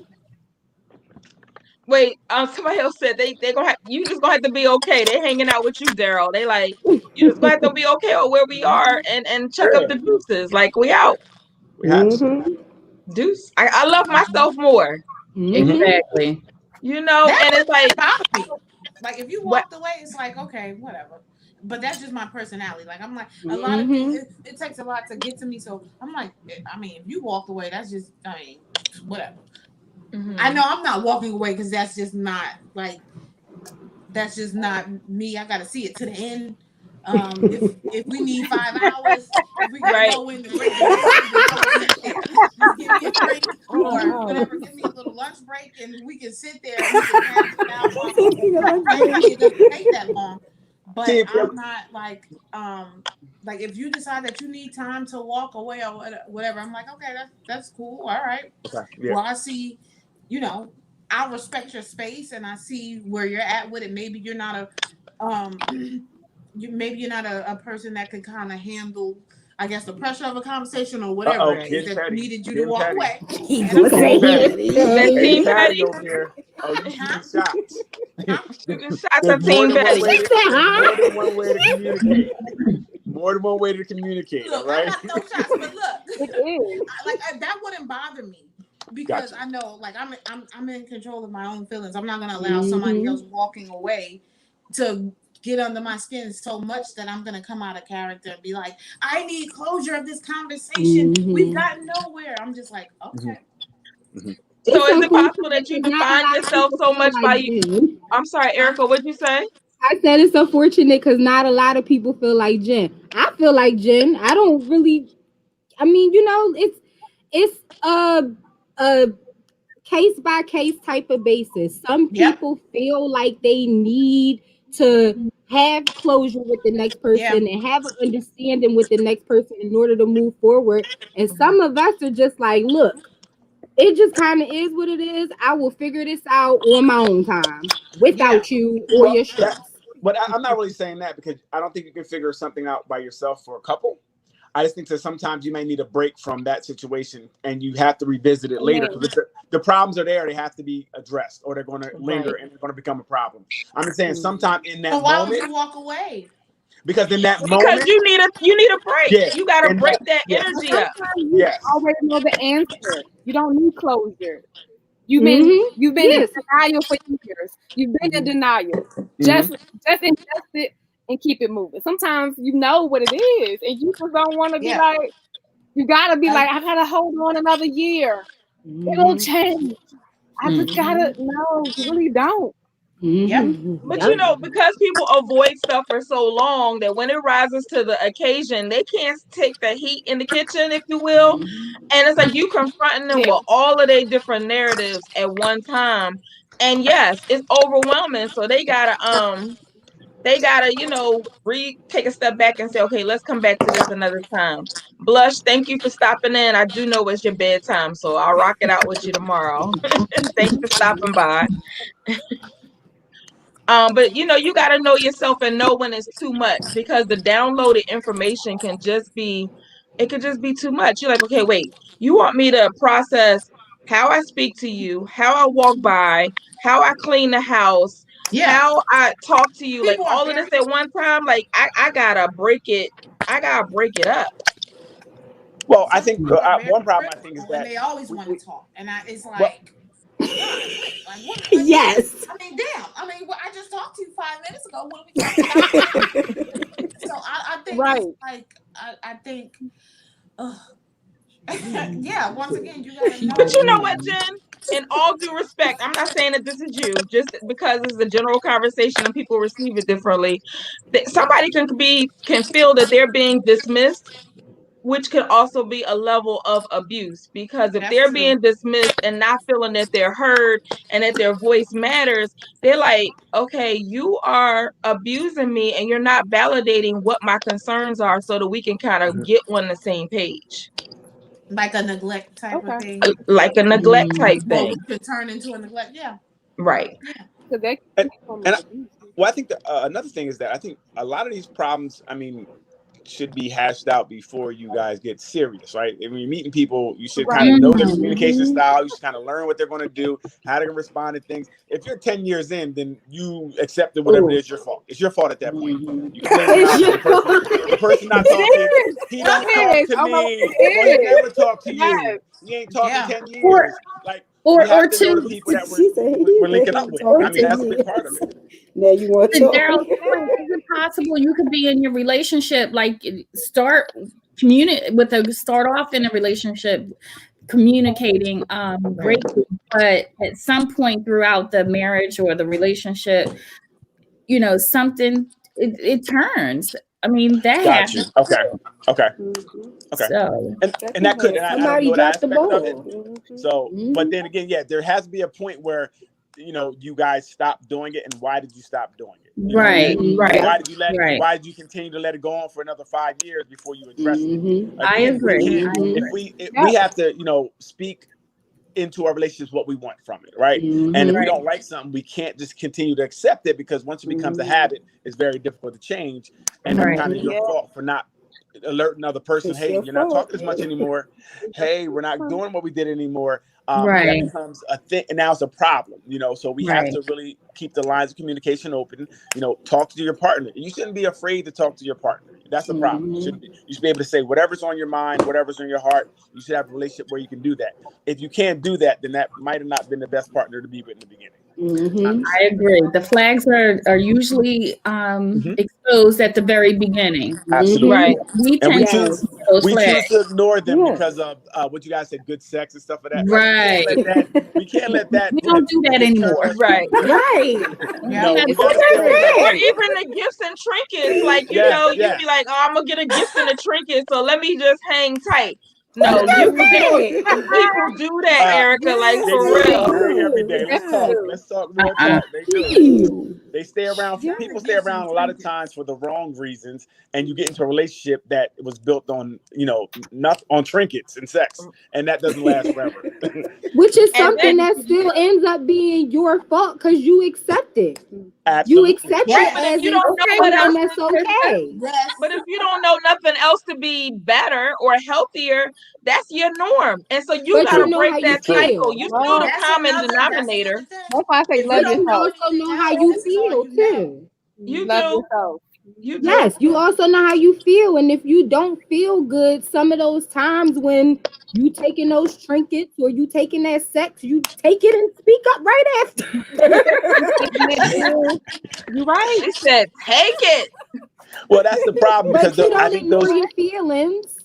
Well, I remember, let's not talk like we all haven't been there, where we latch on to what's good. We latch on to the good trinkets, the sex, the trips, and things of that nature. And we hope that everything else will fall into place. We hope that the conversation will get better. We hope that she'll, love me the way I want to be loved, and we'll do this and do this. And it just never happens sometimes for some of us. It doesn't all have, great ending. But it happens, but we have to live, we learn, like I said, and the problem is we're not, I know for men, we're not taught how to really court a woman or be around a woman. We're taught to play basketball, we're taught to play football. We're really not shown how to be a woman, Right. So it's through trial and error and through what and that's the problem we have. So and then women, I think the problem with women is that when they like us, they'll let us get away with the murder. They'll let us get away with anything. So we think we're doing the right thing because you like us so much, you don't want to say anything. So now we're 80 years old with these bad habits that nobody really corrected us.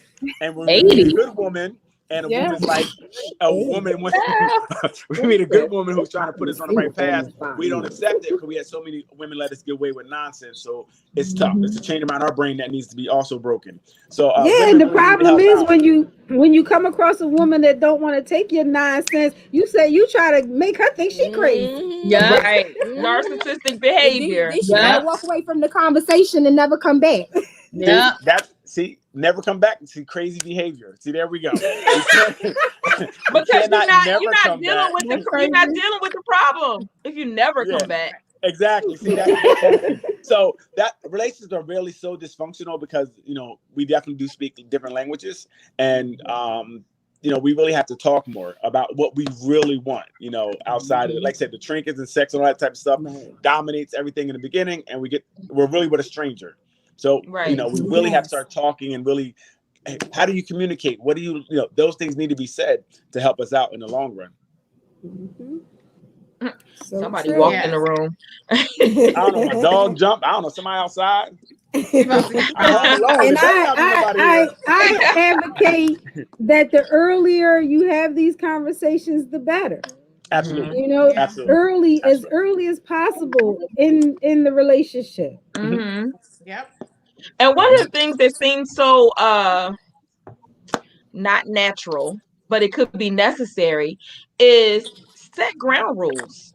Like set at least 5 or 6 ground rules as far as when we recognize that we got to step away from the table, couch, wherever it is that we having this conversation. If you yell at me, what it's going to look like, like be clear on what your expectations are.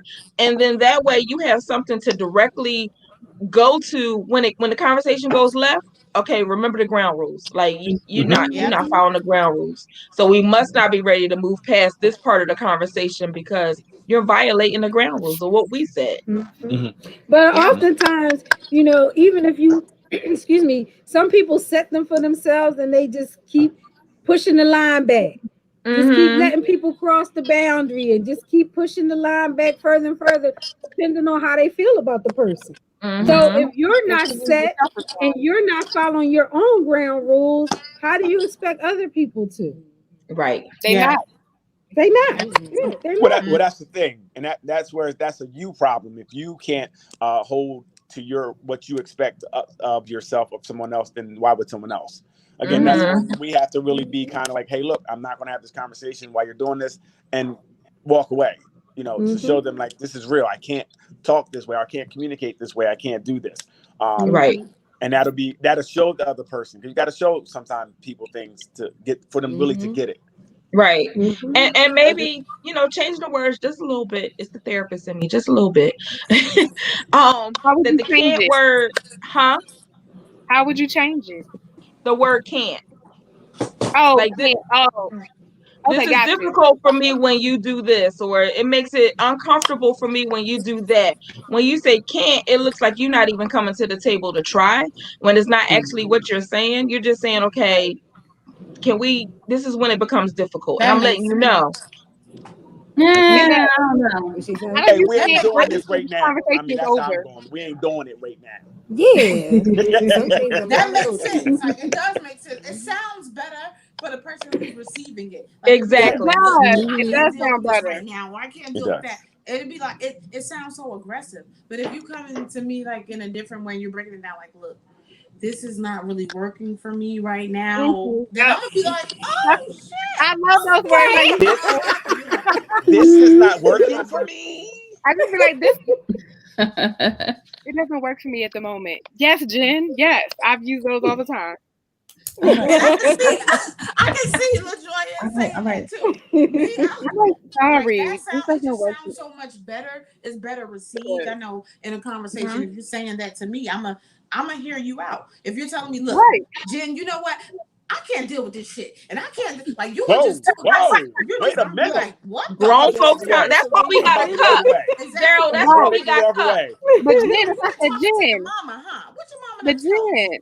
She doesn't tell me, like, who you been talking to? But if you're coming to me in a different way, then it doesn't work for me. That's gonna make me look at myself like, oh, okay, it doesn't work. Well, tell me what works. Like what works?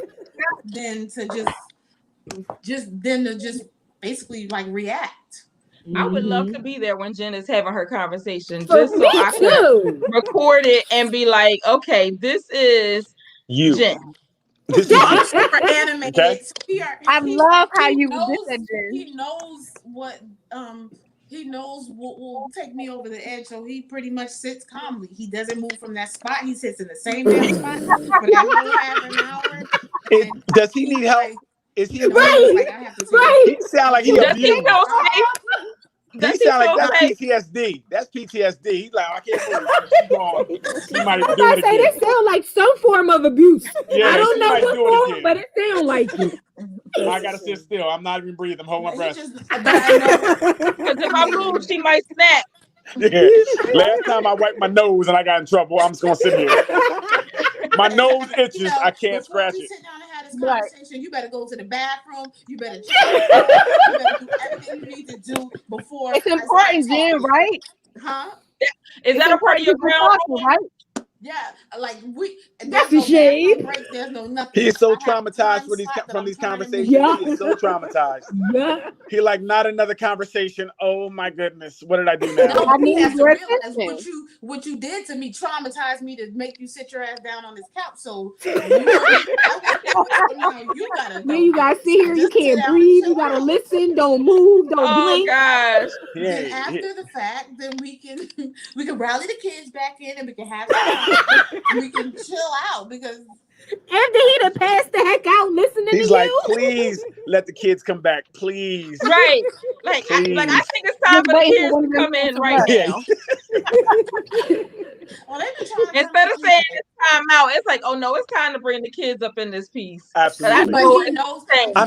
I miss the kids. I miss them. He knows I me. miss them. I miss the kids.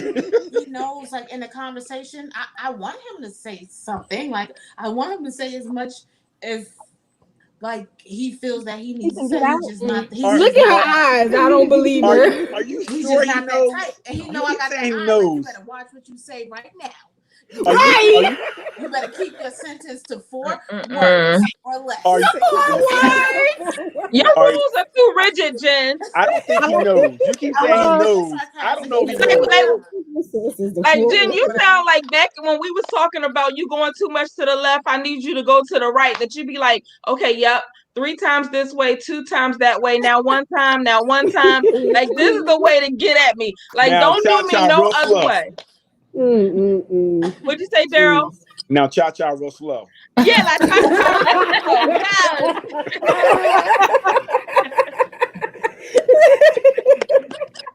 Oh my God. A whole mess. And I guess that's how it goes. Like me and Daryl, I can just use Daryl for instance. Me and Daryl cannot have a conversation in the living room together because he's going to point out my A, B, and C, and I don't have time for the A, B, and C point out. I just need him to narrow it down, and we gotta go in like 20 minutes or less. So the conversation is what you want on your time schedule. It's all about you, huh? No, it's his time schedule. He's a night person. I'm a morning person. He's not even allowed to breathe. Right. Yes, Erica, speaking. 20 minutes, right to the point. He said it's on his time. Yes, I didn't forget that part. It's on his time. I really still think that he gotta I don't know if he agree to gets the times. He gotta agree to the time. You mean he has to agree to getting it over? Like, yeah, I'll do it in 10 minutes. Okay. Let me go pray real fast. He needs to have a long prayer. For real. And make sure that he has truly connected with all of the earth that he needed to connect with before he is able to sit into that conversation. Oh my gosh. So Daryl, yes. How do you start a difficult conversation? Do you say we need to talk, or do you use something different? That sounds scary. I'll just say that we need.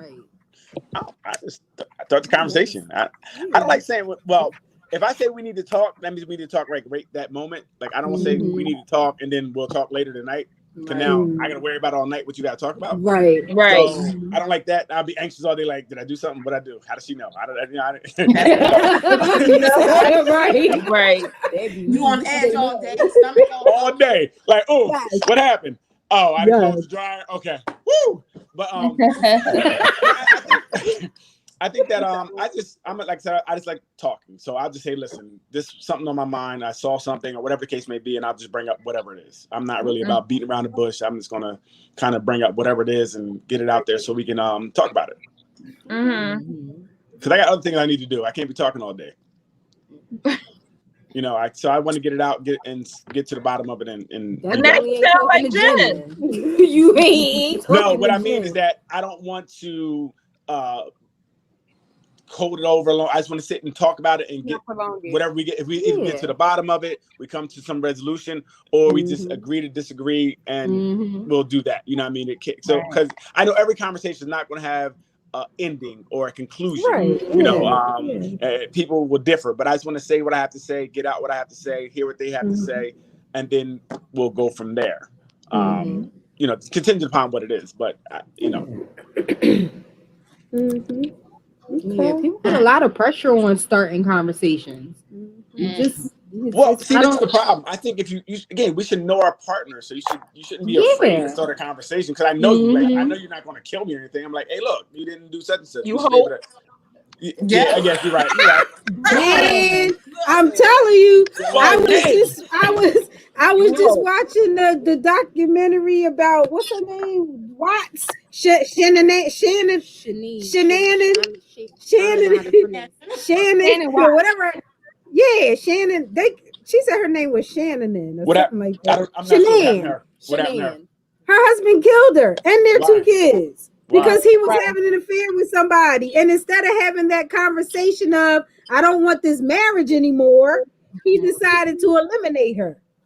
Wow. But he knocked her up before he did it. Yeah, she was pregnant with their third child. Yep. And clearly so he had another whole relationship? Huh? He had another whole relationship? Okay, and he was trying to finish this one by killing her. Wow. She didn't know she was getting cheated on? She found out. Or she suspected. She had no... She suspected. She saw some receipts and she suspected. And from what he said in court, she asked him if he was having an affair. He denied it. And I think eventually he said yes. But however, it went way left. Gotcha. But instead of saying to her when he started cheating... that, you know, I'm interested in someone else. I'm not in love with you anymore, which was what he said at the end, or what he said at the end. You know, he decided to take this route. Like, you know, falling in love with another person while you're with somebody else is a real difficult conversation. But, you know, you don't take somebody out to avoid having it. Yes. Yeah. That rationale just didn't really make too much sense, but it's crazy. But I mean, I don't know too many people really are going to come to somebody and say they're doing something else to begin with. Because if you're out there sneaking around doing what you're doing, I don't think you're the most honest person anyway. So I don't think you're going to follow up with you. And you already disconnected from the conversation a long time ago that having these uncomfortable conversations wasn't important to you enough to respect your partner before you decided to go put in your car in somebody else's garage. But you also already know that no matter what, it's never going to be received well. Whether or not you're telling a woman or the man, it's never going to be received well if you're telling them basically like That's why you do it by phone or U.S. Post. He going to say you do what it by phone. What you say? Do it by phone or U.S. Postal. Oh, you send him a letter. Yeah. Hey, I never come back. Hey, I don't know, but I ain't never coming back. Too sketchy too. I don't know too many people that's having that conversation. It's hard to have, but it gotta happen. You have to have it. It depends on the. Yeah, you have to, but they're not. It usually doesn't happen though, not because of how the person will receive it all the time. Sometimes it has to do with the person that's doing the dirt. Because a lot of times, especially in that particular situation in the Netflix documentary, if you listen to how they talked about his history, he wasn't the most comfortable with himself. He was heavy. He didn't, really know what direction he was going. He had low self-esteem. And it wasn't until he lost weight and started feeling himself a little bit that he decided to move on and have an affair. So it's also the person kind of doing the dirt. 9 times out of 10, they're already somewhere in themselves where they're possibly not comfortable. So of course they're not comfortable enough or confident enough to bring the conversation to you. Whereas sometimes you do have people that know what they want and know that they don't want you anymore and will come to you and have that conversation because that's the breakup conversation, basically. But that's very, that doesn't happen much. Usually what happens is the person you're cheating with finds out whoever you're with and they tell them first. And then you have to, then you're forced to have the conversation. Usually it comes out in the way that it comes out in the way that you're forced to have the conversation because someone find out or yada yada yada yada yada. You know, it's very, people are usually not that honest upfront about cheating and that type of nonsense. Right. You know, because they're sneaking around doing things anyway, you know. Yeah. They want their cake and eat it too. Like you already said, they might just want a new cake. They might just want a new cake. They might just want a new cake. You know, they might not want the whole cake. They just want a slice of it. It could be they could want a slice, or they might want a new cake. It depends. But I mean, yeah, it's tough. I wonder. Yeah, it's tough. Right. Yeah, I think it's nice if you run across one of those people who is able to tell you, look, this is not what I want anymore. Yes. Right. That would be nice, There right? should be more people. No. What would be nice is that like if you would find a way to keep the relationship together, that would be nice. Okay, so Jen and Daryl, y'all going at the same time. Y'all both was talking at the same time. See, that's what would happen in our relationship. See, you talk, I know I can't mess with Jen. Jen and Daryl. I know Jen, see. Daryl gonna be trying to shut me down and bring up the bullet points to the conversation, and I might have to walk away on his ass. Like, look, you know what?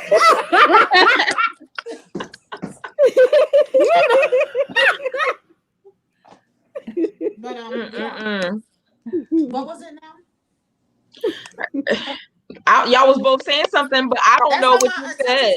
In a conversation. That's why I got to be 30 minutes or less. See, that's why her mate just be quiet. Yeah, right. Yeah. You gotta wait for her to pick up. We see what's going on. Uh-huh. Every time he tried to talk, she just talk over him. He like, oh, okay. Right. Go ahead. Go ahead. My fault. I was trying to say something. My bad. Go ahead. You finish.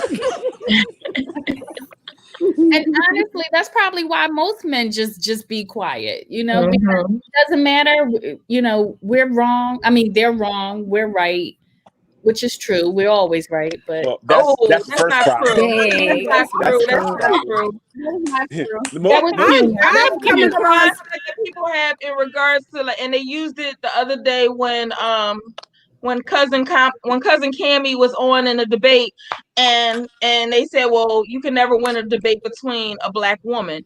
That narrative might have some truth to it, but we can't continue to live like that because then that's not a balanced relationship. Well, I don't know. I've come across too many guys who aren't willing to talk. Right. And conversations don't happen because I'm not that vocal either. I could kind of, my daughter tell you, I could kind of take a lot and I just be like chilling because I got so many other things to deal with and so much other stuff to do that sometimes a conversation might not be had. And if they don't bring it, then I'm like, okay, I mean, maybe we'll talk about next year. Not next year. So I'm not really forceful with it. I'm not forceful with it. If I tell you, if I ask you to talk about a specific subject more than twice, then this is how I'm moving. Yeah. This how I'm moving forward. So how do So things that, get that resolved? would be a non-negotiable then, right? Well, how would things get resolved in that case then? She move how It she takes want to two. move, and you deal with it. You heard that? Huh? What?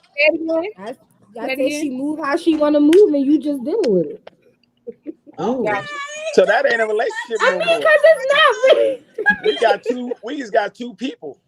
I mean, sometimes in a marriage it works.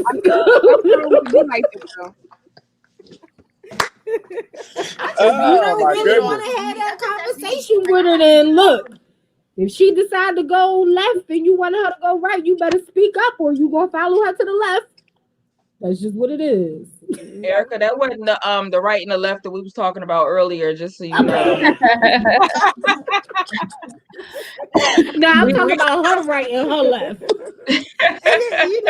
And I'm saying I try. I will try. Right. I will try to have the conversation. What does trying look like? Not to cut you off. What does trying look All like? right. Trying looks like, and I never say we need to talk. I never say that. Mm-hmm. Trying to me is sitting down. Like I said, I like to talk over food. We sitting down at dinner. I'll bring up the topic. Hey, I was looking at such and such today. What do you think about that? If you don't have an opinion, then you telling me it's however I want it to be. It's gravy. So my question is, how does he like to talk? You said you like to talk over food, which is about you. But how does he like to communicate? Question. Right? You got real serious with the eyes and everything. And she asking because he is her father. So yeah. See, and nobody knows over there. That's a problem. I mean, it's Wait. his communication style is yelling. We communicate a lot more than, I mean, we might have a little bit more conflict resolution, but that's because I'm a lot more forceful than she is. I'm gonna say what I want to say. I'm of course respectful. I'm a respectful person, but I'm gonna say what I want to say. You can tell me you don't want to hear it all you want to. You gonna hear it. I'll make sure you hear it, and you can marinate it some other day. Marinate on it some other day. But I heard you, and you heard me, and that's just what it is. I don't know how effective that is. Okay. But still, I think we have to. I know we go into things. I think a lot of times our way and what's best for us and how it works. But again, sometimes if there's a partner, we want to make sure they're comfortable too and try to accommodate their needs, because we have to speak to our audience and we have to let our audience hear us, or we're just not really why talk. So we need to try to find out what's best for them. So if you like food, they may not like talking over food. I'm going to eat. I don't want to talk while I'm eating. I got food in my mouth. I can't talk. I got food in my mouth. That might not be best for me. That's true. I don't want to talk like that. I mean, it depends on what I'm eating. She said it depends on what I'm eating. Like, we not talking over ribs or nothing. Right. We're not talking over no Bluebell ice cream, not vanilla. But again, I'm down south. If I'm eating my ice cream on my buttered pecan, I'm gonna be like, yeah, right. Yeah. Yeah, whatever you say. I'm saying whatever.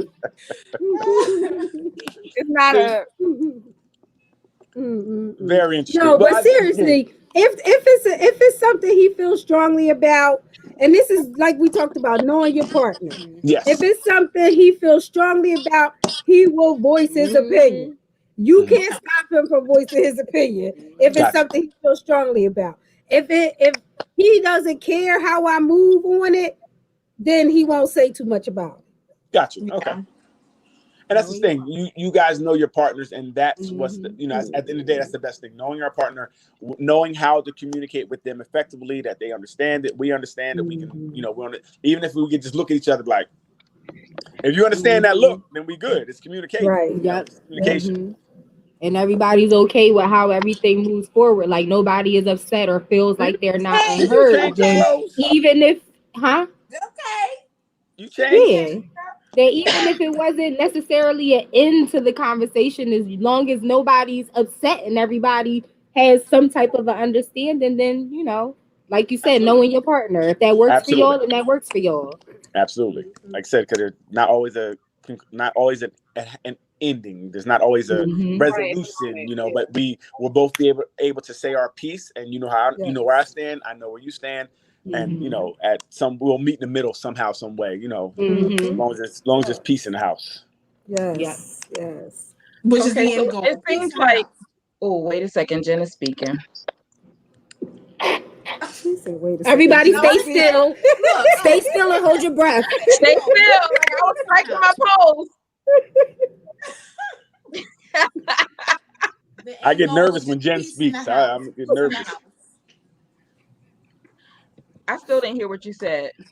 Me? Yeah. Yes. No, I'm saying the end goal is basically just peace in the house. Yes. Yes.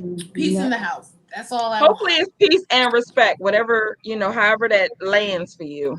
Yes. Also inner peace. For inner peace. So how about, it looks like we got enough energy at this point in this conversation that we need to have a part 3. And I'm not really sure exactly what angle we would come from. Daryl, we definitely want to honor your voice and you joining us back here on the panel, because you was like, enough of this in the comment stuff. I need to come to the panel. How you do that? We appreciate you. No problem. As we wrap it up though, what will be some closing thoughts in regards to what your suggestions will be, or you will want somebody to take away from this conversation? Jen? Oh. You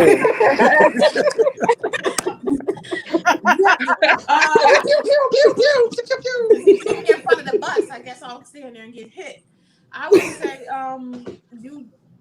the most important thing is to know your partner and also respect those boundaries. Like Absolutely. Everybody has boundaries. You got to know your partner, and you have to know what you're dealing with. But you also have to set those boundaries so they won't be overstepped from the beginning.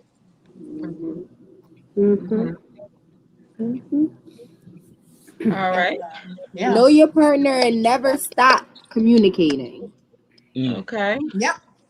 Never stop communicating, because once you shut down communication, that's it. If we're not communicating, then I think we're dead. Not physically. Absolutely. It's dead. Yes. Absolutely. So, and I say, know yourself. Yes. Know your communication style and get to know your partner's communication style, so that you know that things are getting through on both ends. And don't be so rigid that things have to always be your way. There has to be some give and take. Ladies.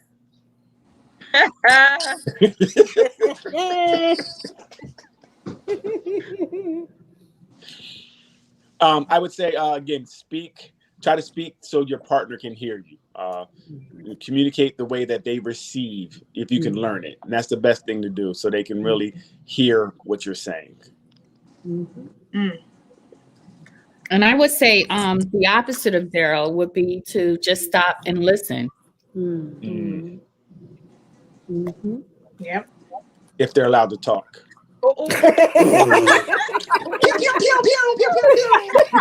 Unless you were Jen, all you'll be doing is real listening. And in 30 minutes. It's only going to be 30 minutes. That's all you got out of me. That's all I got. That's all you got. That's all you got. So I just say mutual sacrifice and making sure that you know what you can handle and learning what your partner can handle, so that you guys can have the best intimacy that comes from the best communication, which also equals mutual strong finances as well. I would say that peach cobbler matters, and that You communication. said peach cobbler? What? Yes. What? I think communication. Listen, hear me out. Communication is a two-way street, and that as you grow and go through the growing pains of learning, that it's good to just take a step back and listen instead of talking all the time. That's what the peach cobbler's for. Is that what? Because you gonna eat the peach Oh no, cobbler? you gonna eat the peach cobbler so you can listen. And you can't talk if your mouth is full. You so right. I You so can't. right. If I'm eating peach cobbler, I ain't hearing nothing you saying. It's better than not being able to breathe talking to Jen. Just saying. We got mad love for you, Jen. Love you, Jen. When he comes in, he's gonna be like, "What happened to you?" I'm like, "These motherfuckers have killed my self-esteem tonight. They done do so many shots at me. I'm buried. Please, We know you can handle it. We just gotta make sure we do it in bite-sized steps, like 15 minutes, not 30. drink 2 more beers tonight before I go. I'm laughing inside.